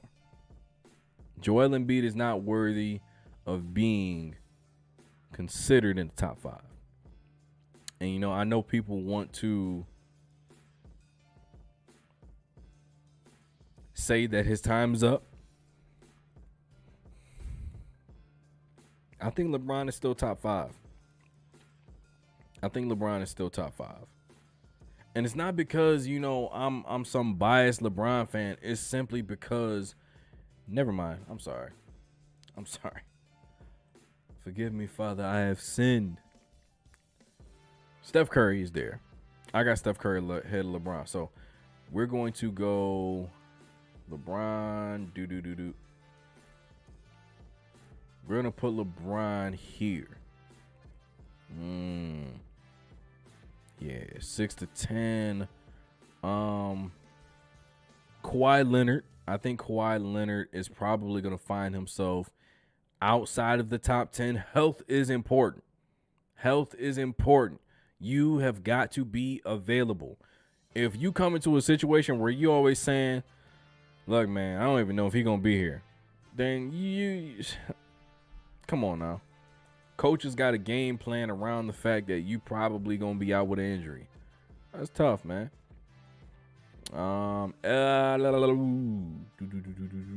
Kevin Durant. Here's the conversation we got to have. Because is Kevin Durant here or is he here? Who's going to fill that 5th spot? I will put Kevin Durant here, and I got to move him over. I got to move LeBron here. Anthony Davis is one of those players. Same thing with Kawhi Leonard. If he's healthy, cool. If not, I don't know. He could be MVP, Defensive Player of the Year discussion, put up 28, 12, give you 3 blocks, 2 steals, hit a couple threes, shoot a high percentage. But if he's not healthy, man, it's so difficult ranking these players, especially going into this season. You know, we without Jason Tatum, no Damian Lillard, no Tyrese Halliburton.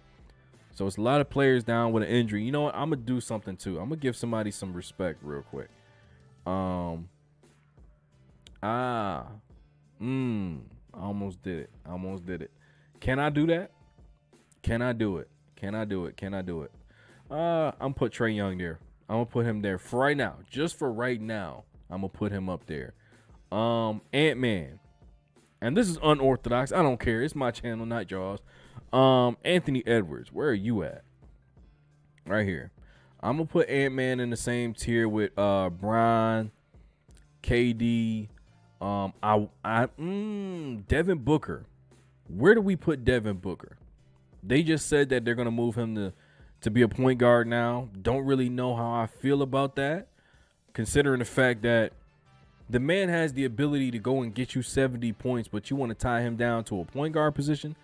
I don't think the James Harden route is correct for him. His style, I think he's more of a combination of Klay Thompson and Steph Curry, coming off screens, a lot of movement, occasionally isolated on elbow because he does have a decent, a post-up game. I do not want to see him handle the basketball, get drained, night in and night out.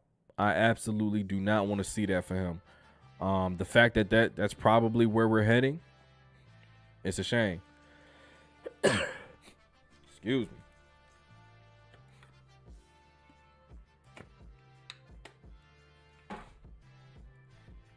me. What are we looking at here? Who am I missing right now? Who am I missing? And this is a little overwhelming. This screen is crazy. Dame, we're not gonna put Dame up there. You know what? Let's go ahead and put Giannis where he's supposed to be at. All right, let's put Giannis up here. Giannis is 100% top 5. And there's been a lot of conversation going on about that. I just don't think people are thinking sensibly right now. Jaylen Brown can be, I think Jaylen Brown this coming season, I think he's going to have to be a player that is in this range. He's going to have to be top 15 in order for Boston to even have a remote chance of just getting to the playoffs. Not having any type of success or anything like that. Just making the playoffs. I have a hard time with Luka because if you can't play defense, I can't trust you to be on the basketball court.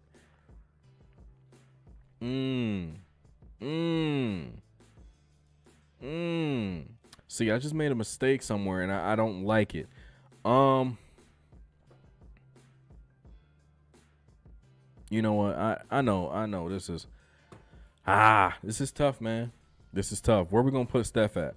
Where we gonna put for right now? I'm gonna do this, okay? Because I know who my top 3 are for sure, and everybody should know who the top 3 is. I don't think there's no debating about that. But right now, if there's anybody in that spot, Steph has got to be in that spot.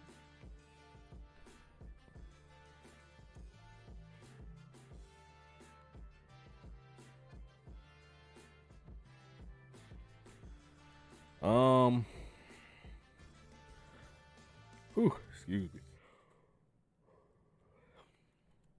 It's getting late, y'all. I'm over 30. That bedtime creeped up on me. Cade Cunningham. And you know what? I just seen it. I just seen his name. Scotty Barnes. This is the way I feel about this. If he's going to be here, we got to put him here too. For right now. Oh, my goodness. Wemby. I'm sorry, sir. I didn't mean to disrespect you like that.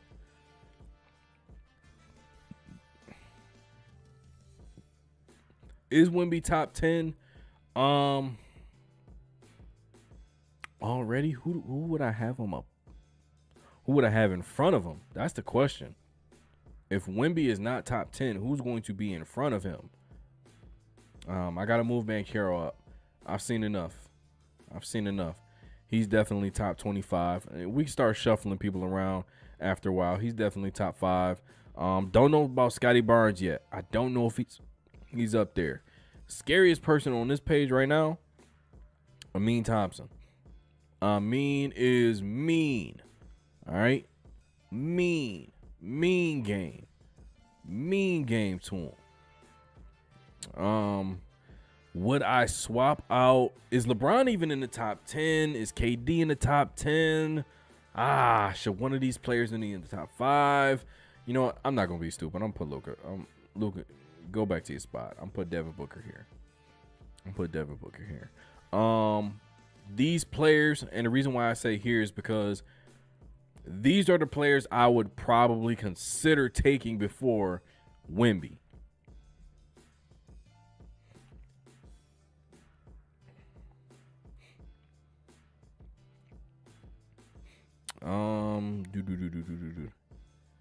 SGA, we already know where you at.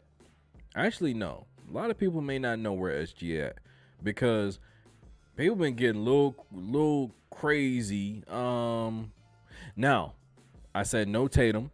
We got to put Donovan Mitchell somewhere. I put Donovan Mitchell in this range right here. This seems like more where he belongs. This group right here. I gotta stop smacking my lips because my lips is getting dry and it sounds insane. Ja Morant, he's somebody who can crack this top 25. I'm not so sure. In my opinion, okay, I'm gonna put him right here just because I don't want everybody to think it's just bias, right? The amount of work he has to do on both sides of the basketball, the amount of territory he has to cover defensively, the amount of responsibility he has to have, initiating offense, bringing the ball up. Now I got to guard Giannis. Now I got to guard Kevin Durant. I can switch out on the Steph Curry. I can switch out on the SGA. I can switch and guard Kyrie Irving or James Harden. Kawhi. I can guard LeBron James. I can guard Anthony Davis. However you want it, I give it to you. And that's part of the problem with Miami. They need to find a way to get some of that responsibility off of his plate so he can go and give us 25 and 10 every night.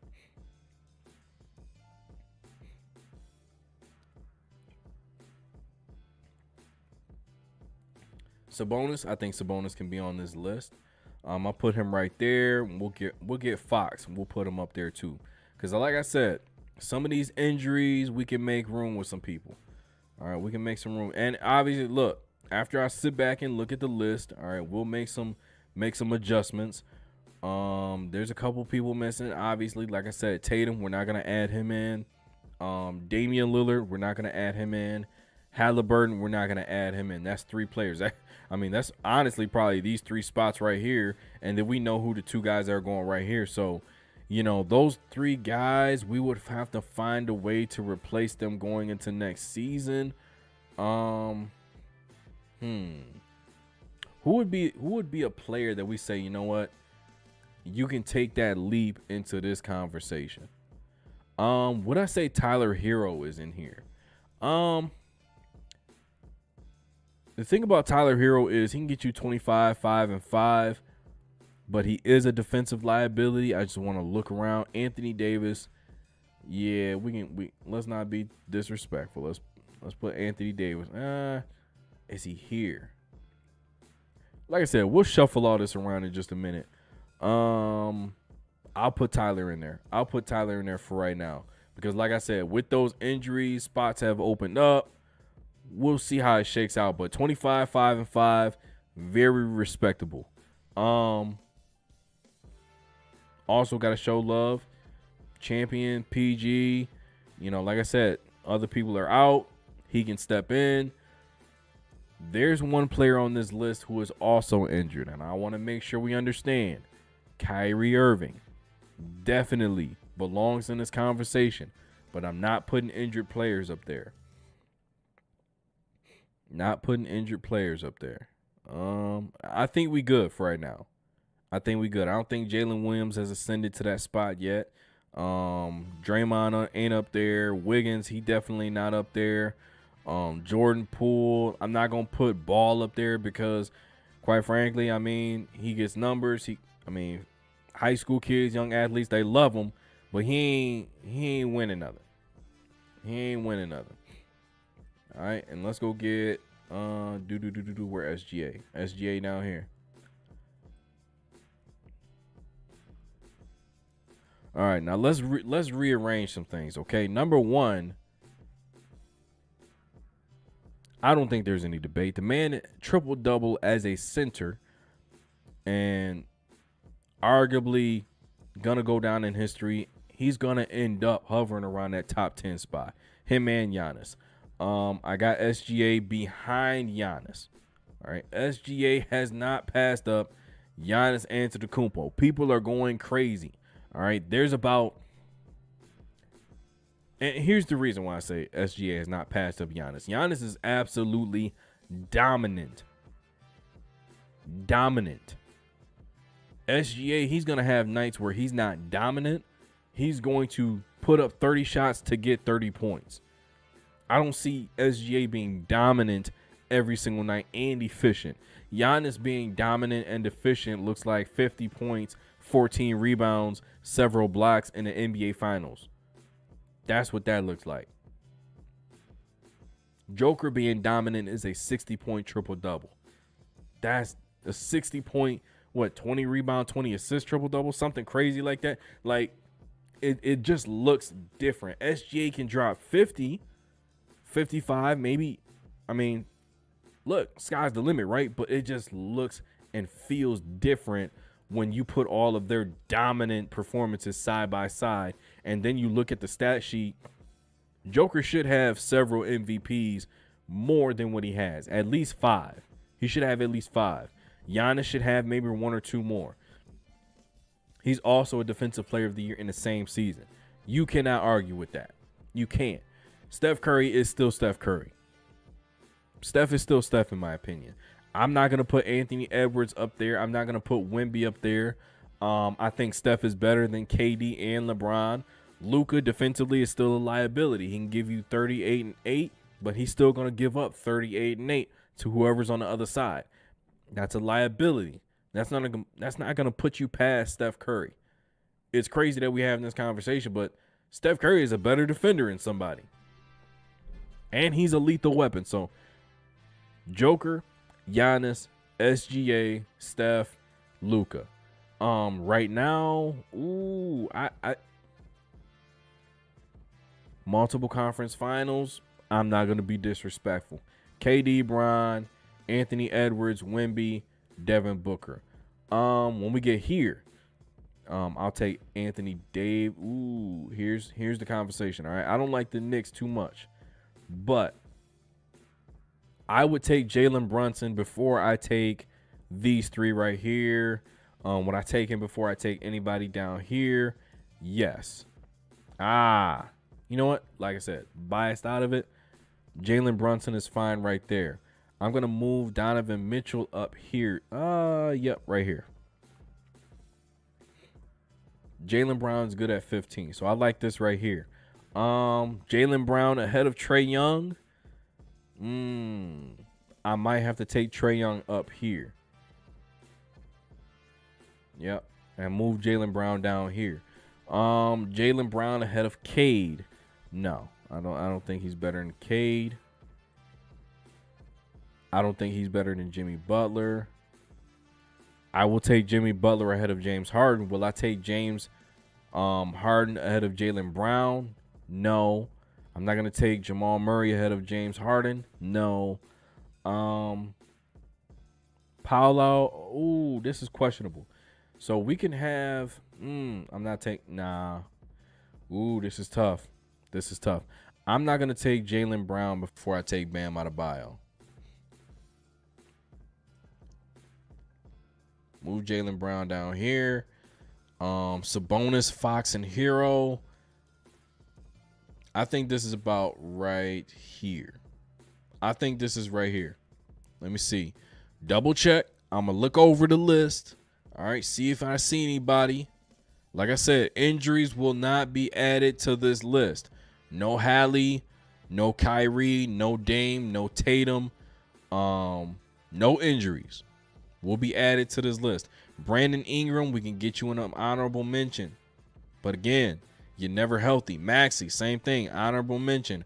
Weren't healthy last year. You see Joel Embiid, sad face clown down here. Hey, man. I just don't know what to tell you. You played in the Olympics. Great. Got the gold medal. Fine. It looks worse because Kawhi Leonard made the call early before they went over there. Made the call, said, I'm not going. Embiid ignored it, said, I'm going. Come back to the season. Kawhi Leonard's able to come back and contribute to his team. Joel Embiid's out for another season, basically. So it just looks bad when you have them side by side like that. Jalen Williams, I don't see him ascend. He hasn't ascended yet. Karl Anthony Towns. I knew I was gonna run into somebody.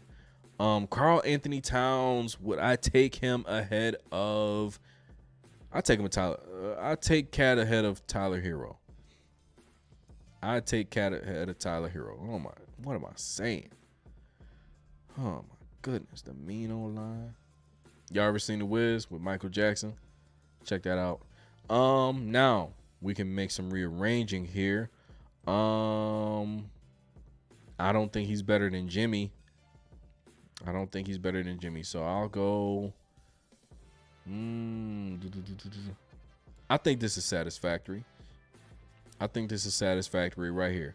We'll go Nikola Jokic. Let me zoom in real quick.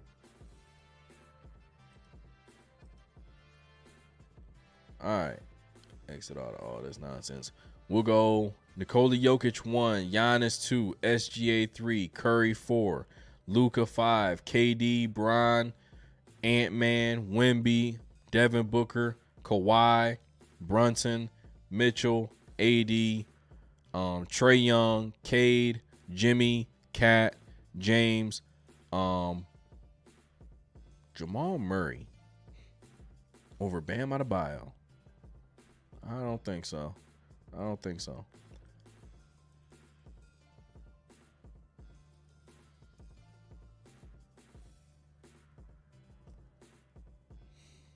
He's not better than Jaylen Brown or Fox. Yeah, I knew I was going to see something.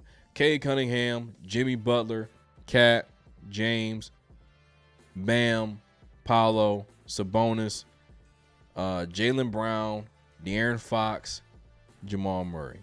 That's who I got right now for my top 25. Like I said, no Tatum, no Dame, no Kyrie, no Hallie. You know, that's 4 players missing, so 4 of these players probably wouldn't even be on this list. But I had to put somebody out there. Anybody else honorable mention that I can think of? I think Evan Mobley. Ooh, Evan Mobley. Who would I take off for Mobley? You know what? Not even gonna front with you. That was about to be a situation where I was gonna say it because I seen everybody else saying it. I'm not big on Evan Mobley. Defensively, he's decent, in my opinion. I just don't see it. I'm just not seeing that you know, that type of player that's going to be generational.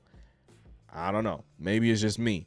Bradley Beal's out of there. Russell Westbrook's not up there. Paul George's not up there no more. John Morant, same situation that Embiid is in. Triple J, I'm sorry, man. I'm just not a big fan. There is bias in this list as well. But these are my picks. This is my top 25. Y'all can go ahead, chop it up, screw it, and destroy it in the comments. Give this video a like, subscribe to the channel. Appreciating y'all watching this live stream, man. Check the next stream out. We're going to try to do this every Thursday, 9 p.m. That's one more for the good guys.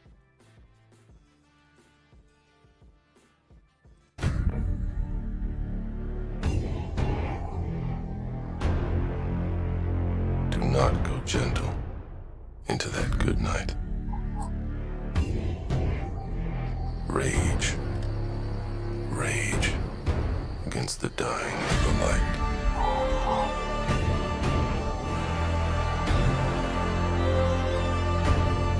The wise men at their end know that dark is right. They do not go gentle into that good night. Rage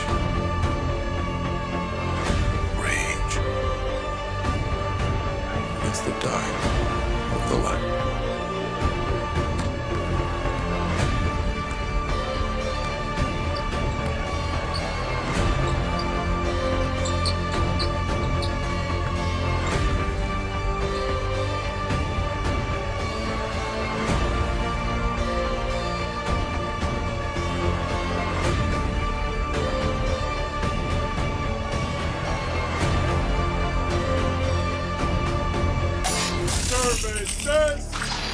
One more for the good guy. Special thanks to Epic Beats for providing the soundtrack to NBA What If.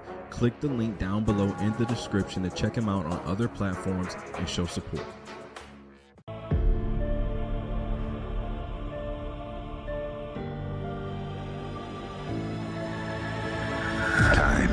Time. Space. Reality. It's more than a linear path. It's a prism of endless possibility, where a single choice can branch out into infinite realities, creating alternate worlds from the ones you know. I am the Watcher. I am your guide through these vast new realities. Follow me and ponder the question, what if?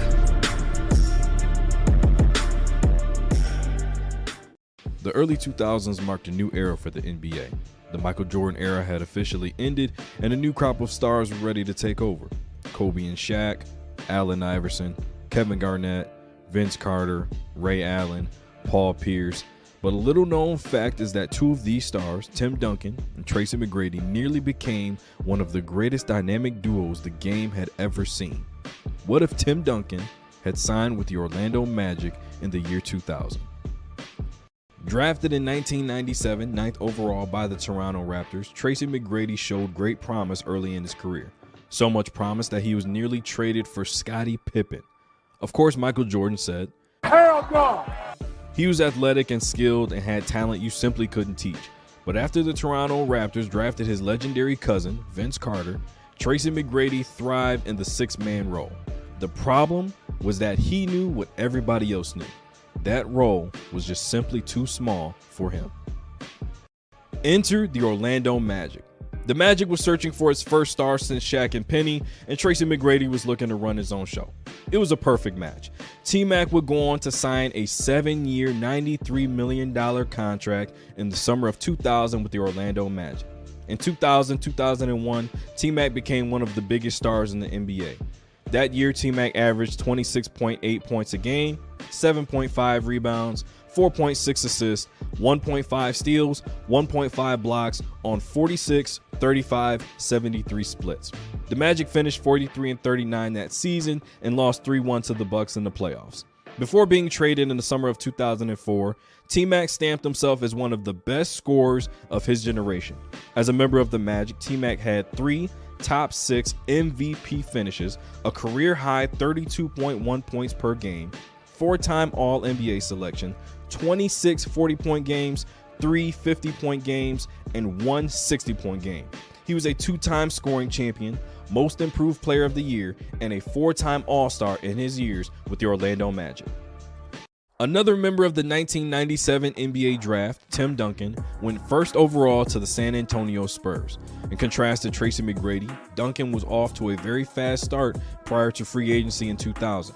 From 97 to 2000, Duncan had 3 top 5 MVP finishes, 2 top 5 Defensive Player of the Year finishes, 3-time All-Defense, 2-time All-Star, 3-time First-Team All-NBA, and an NBA champion in 1999, and was also Finals MVP after posting 27 points per game, 14 rebounds, 2.4 assists, 1 steal, 2.2 blocks per game, and a gentleman's sweep of the New York Knicks.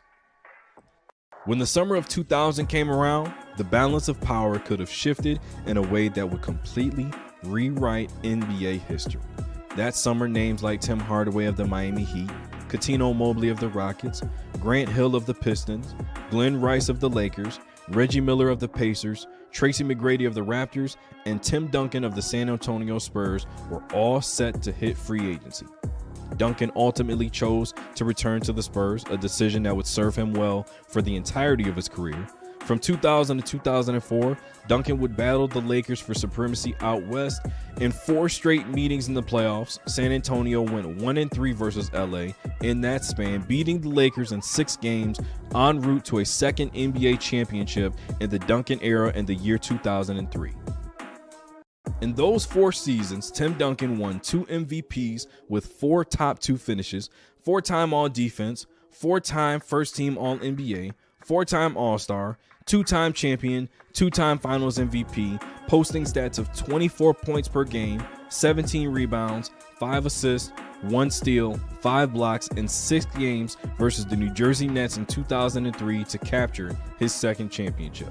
Looking back at the individual talent of McGrady and the dominance of Tim Duncan, one can only imagine what would have happened if these 2 legends ever joined forces.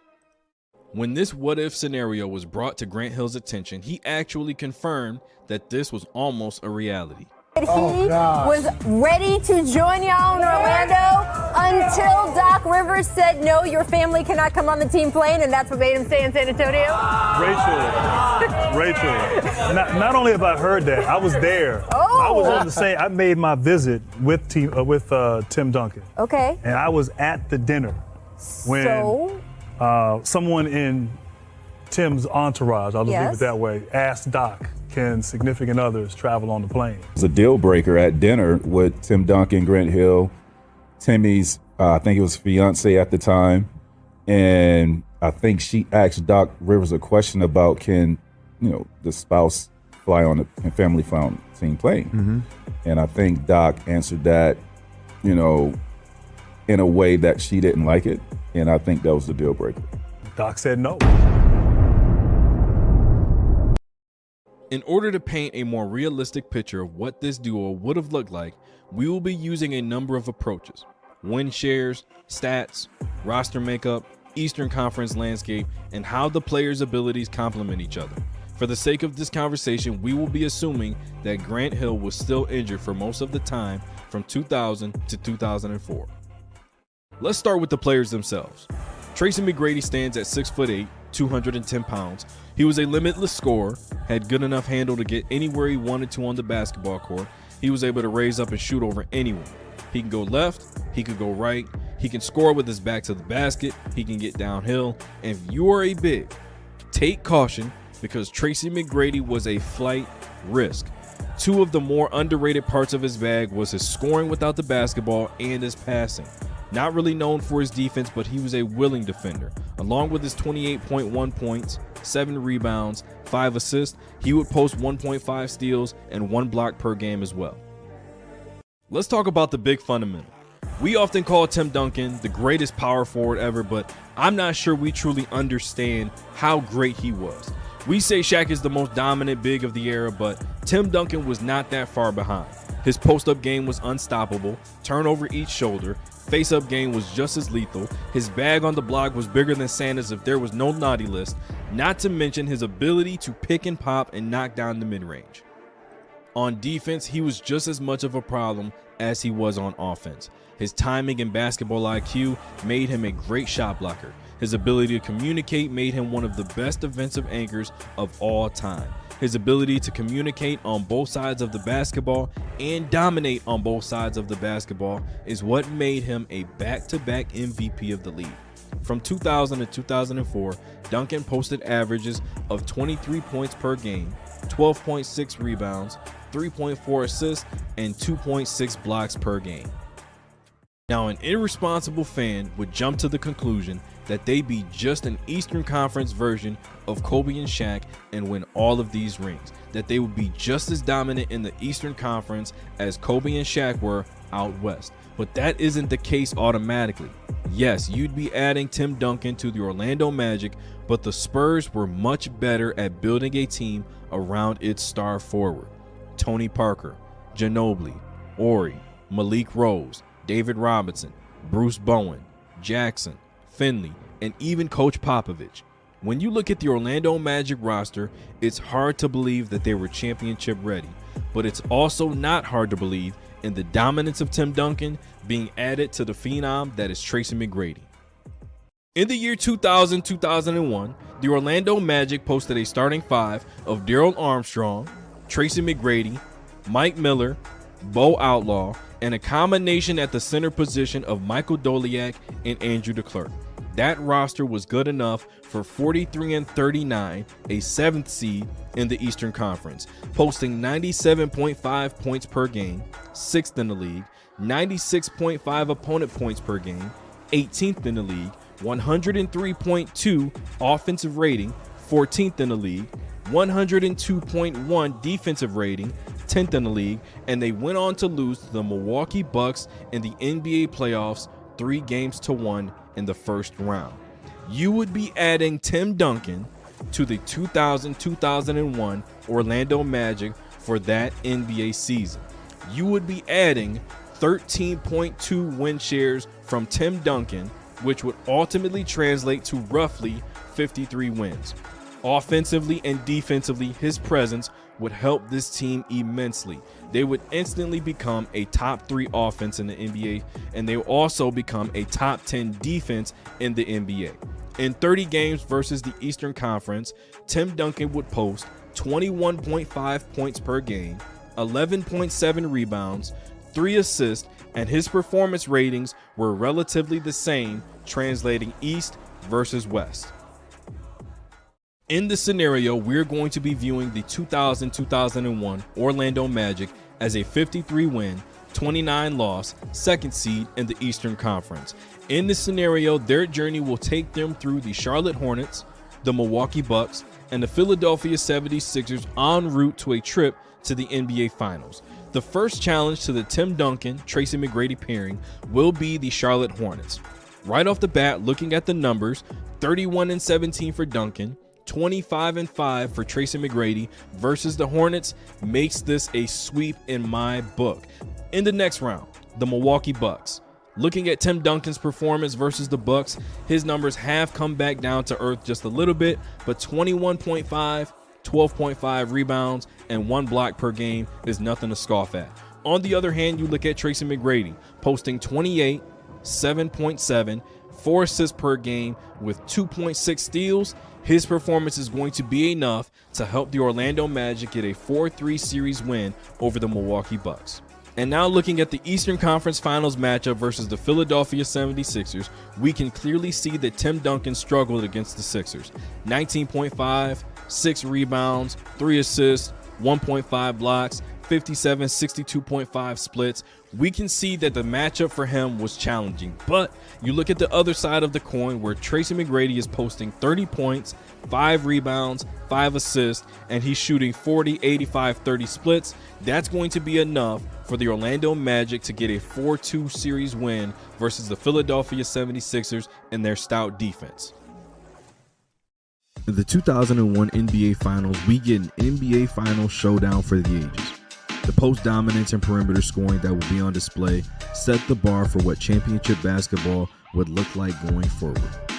Shaq versus Duncan, Kobe versus T-Mac, Lakers versus Magic for the biggest prize in the NBA. That year, the Lakers had a record of 56-26 on the backs of Shaq and Kobe, making the Lakers a top 3 offense in spite of having a defense in the bottom third of the league. That year, Kobe and Shaq absolutely dominated the playoffs en route to a trip to the NBA Finals. Kobe posting up 29, 7, 6, Shaq posting up 30 and 15, absolutely dominated the Western Conference. Tim Duncan, Tracy McGrady, they had very good performances versus the LA Lakers throughout the course of that season. Duncan having played them in the NBA playoffs in the year 2001. We're going to use his stats for that series. Duncan posting 23, 12, 4. Tracy McGrady posting 27, 9, 6.5, 2.5 steals, and an impressive 1.5 blocks. This would be a hard-fought series with the Lakers winning in 6 games, allowing the most dominant duo of that era to win back-to-back championships. In 2001-2002, the Orlando Magic posted a starting 5 of Darrell Armstrong, Tracy McGrady, Mike Miller, Pat Garrity, Horace Grant, and Patrick Ewing coming off of the bench as a 6th man. that team went on to win 44 games and 38 losses as a 5th seed in the Eastern Conference. They posted 100.5 points per game, 10th in the league, 98.9 opponent points per game, 13th in the league, 106.1 offensive rating, 14th in the league, 104.8 defensive rating, 12th in the league, and they lost 3-1 to the Charlotte Hornets in the NBA playoffs first round. We're going to be adding Tim Duncan to the 2001-2002 Orlando Magic. That year, Tim Duncan had 17.8 win shares. Doing some calculations, running some numbers, we're going to say that the Orlando Magic would win 56 games and lose 26. You're going to be adding Tim Duncan's dominance and Tracy McGrady's ultimate efficiency that season, and you're going to come up with a top 5 offensive team. You're also going to have them be top 10 to top 5 on the defensive side of the ball, considering the fact that Tim Duncan was a first-team all-defense member once again, and he was in his MVP season. Looking at it overall, 25.5 points per game for Tim Duncan, 12.7 rebounds, 3.7 assists, 2.5 blocks, MVP of the league. Both of these players were all NBA first team, and both of them were top 5 in MVP voting. They're going to go into the playoffs as a dominant first seed. En route to the NBA Finals appearance, they must go through the Indiana Pacers, the Boston Celtics, and the New Jersey Nets. The first challenge to the number 1 seed in the Eastern Conference will be the Indiana Pacers. Tim Duncan posting 26 points, 15 rebounds, 5.5 assists, and Tracy McGrady posting 21, 6.5, 4.8 makes me believe that this is good enough to get a sweep of the Indiana Pacers. Looking on to the next round, we have a matchup with the Boston Celtics. You're going to get 31, 11, 2.5 from Tim Duncan, very efficient versus the Boston Celtics, but Tracy McGrady struggled quite a bit. 18.8 points, 4.8 rebounds, 4.8 assists. I think this is going to be a very good series, a hard-fought series, 4-2 in favor of the Orlando Magic. Now, when you look at the conference finals, when you go toe-to-toe with the New Jersey Nets, both of these players had great performances. Both of these players had great success versus the New Jersey Nets. When looking at the Orlando Magic going toe-to-toe with the New Jersey Nets, I see dominance from Tracy McGrady in 28, 10.5, and 5 assists. I see dominance in 29.5, 11.5, 3.5 from Tim Duncan, and great efficiency across the board. That would lead me to believe this is going to be a 4-1 gentleman's sweep in favor of the Orlando Magic. In the 2002 NBA Finals, as told by Outside the Playbook, the Sacramento Kings will not be going home. They will actually be going on to the NBA Finals because they will not be cheated out of a Game 7 win versus the LA Lakers on their home court.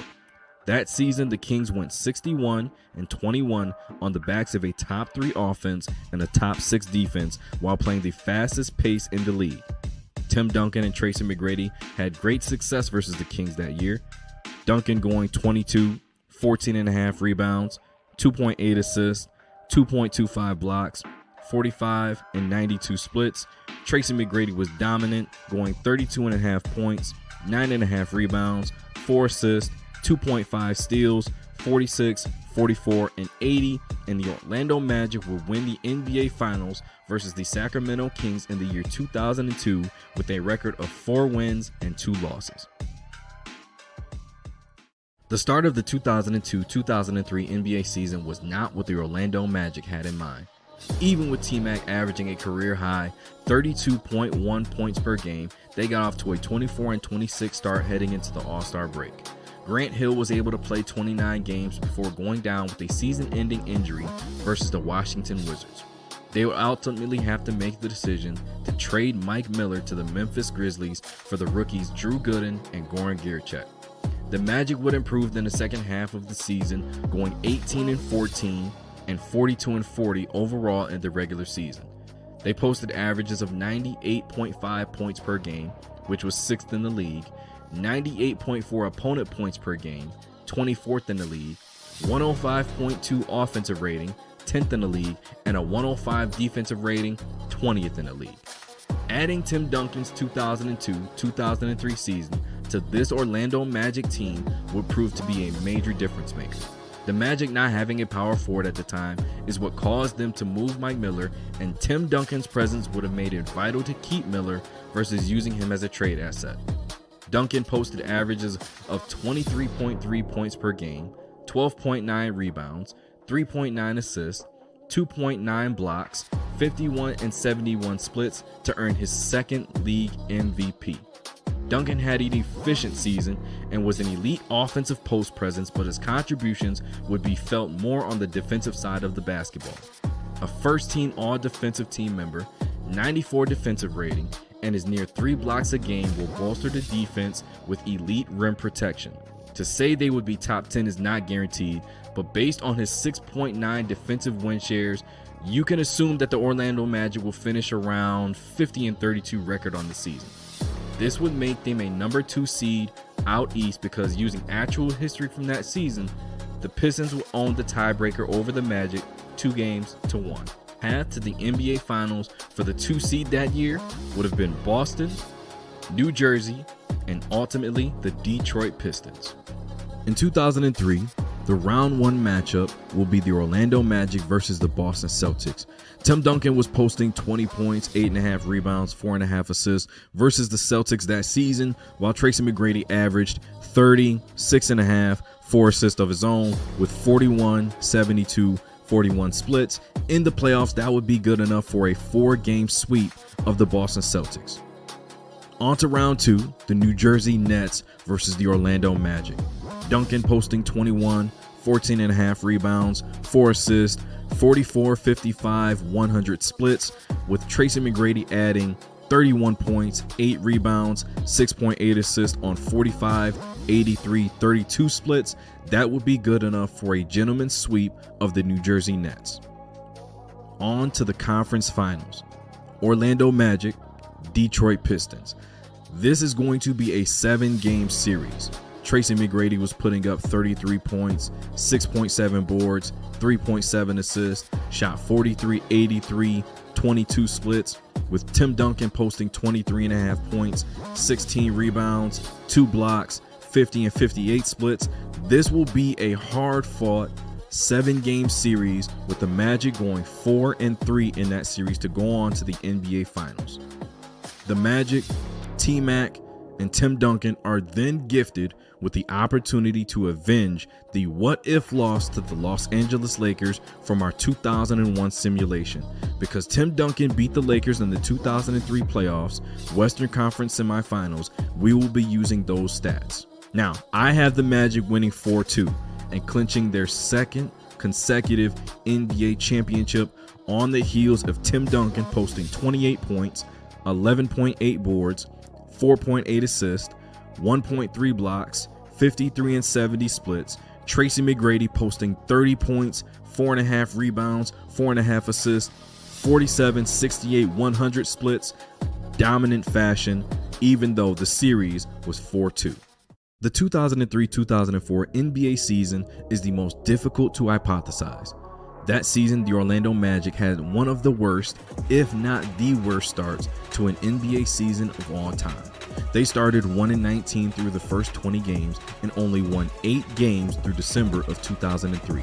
They would go on to finish 21-61 that year, and Doc Rivers wouldn't even make it to Christmas as the head coach of the Orlando Magic. Although the Magic organization doesn't have the winning culture of the Spurs, Duncan's greatness can still lead a team to a winning season. The combination of Duncan and McGrady will get the Magic to the playoffs, but the million-dollar question is, how would they stack up against the 2004 Detroit Pistons? Before making this comparison, we have to establish a few things. Doc Rivers will still be the head coach, the Magic will make the playoffs, and regardless of the outcome, Tracy McGrady will opt out of his contract at the end of that season. When looking at the seeding for each conference, you'll realize that the 4th seed or lower in the East would not qualify for the playoffs in the Western Conference. To add this information to the numbers Duncan and T-Mac put up versus the East, it's easy to deduce that they are on a collision course with the new-look bad boy Pistons for the 2nd playoffs in the row. the 2003-2004 Detroit Pistons are often hailed as one of the greatest defensive teams in NBA history. They were bottom third in the league in points per game. They were bottom third in the league in offensive rating, but they were second in the league in opponent points per game. They were second in the league in defensive rating, and they were number 1 in the entire NBA in fan attendance. No team embodied the identity of a city the way that team did. The grit, the fire, the passion, the toughness. Much like the city itself, Detroit was a force to be reckoned with. If the Orlando Magic duo went toe-to-toe with the Detroit Pistons squad, this is how it would play out. Rasheed Wallace will be tasked with guarding Tim Duncan, but having a 4-time Defensive Player of the Year as your low man makes that job so much easier. Duncan only put up 14.5 points, 11.5 rebounds, 5.5 assists versus the Detroit Pistons that year, by far his lowest output versus any team that season. To limit McGrady's defensive workload, he'll be matched up with Tayshaun Prince instead of Richard Hamilton. Even though McGrady will put up 25, 5, 8.5 versus Detroit, he'd shoot terrible from the field, shooting 29% from the field and 18% from 3. Without Grant Hill, the task of guarding Pistons leading scorer Rip Hamilton will fall to Mike Miller. Even though he was a team defender, a very good one, Hamilton's movement, strong screen set by Big Ben and Sheed, it would wear him down the longer the series goes on. The final piece to the puzzle is Doc Rivers versus Larry Brown. Both having one ring with 2 supremely focused teams, the edge goes to Brown for the dominance of the 04 Pistons. This series would be over in 5 games with a clinic put on by the Detroit Pistons, led by Chauncey Billups and Ben Wallace. The remainder of the 2003-2004 NBA season would play out just the same. The Detroit Pistons would go on to defeat the LA Lakers in 5 games behind the MVP of the finals, Chauncey Billups. But the history of the NBA moving forward would hang in the balance, hinging on the decision of one Tracy McGrady. In 2004, T-Mac told the Magic that he would opt out of his deal. But in our retelling, in our what if, winning 2 rings in 4 years with Tim Duncan made his decision to re-sign the most obvious choice. But what does that mean for the history of the NBA moving forward? Because the Orlando Magic no longer had the worst record in the NBA that year, Dwight Howard would end up being drafted first overall by the Chicago Bulls.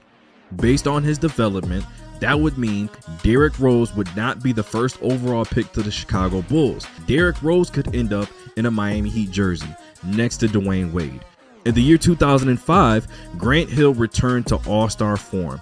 What would that mean for the Miami Heat and the Detroit Pistons title hopes that season? Shaquille O'Neal is now in Miami. The Detroit Pistons ultimately went back to the NBA Finals. Having a running mate like Tim Duncan would generate championship success for Tracy McGrady. Would the threat of Duncan and Tracy McGrady in the East force Shaq and Kobe to remain a duo for the entirety of their careers? And the most obvious and important question of this entire what if: how does this impact the legacy of LeBron James? Give this video a like, subscribe to the channel, let me know in the comments if there is a what if that you would like outside the playbook to narrate. That's one more for the good guys.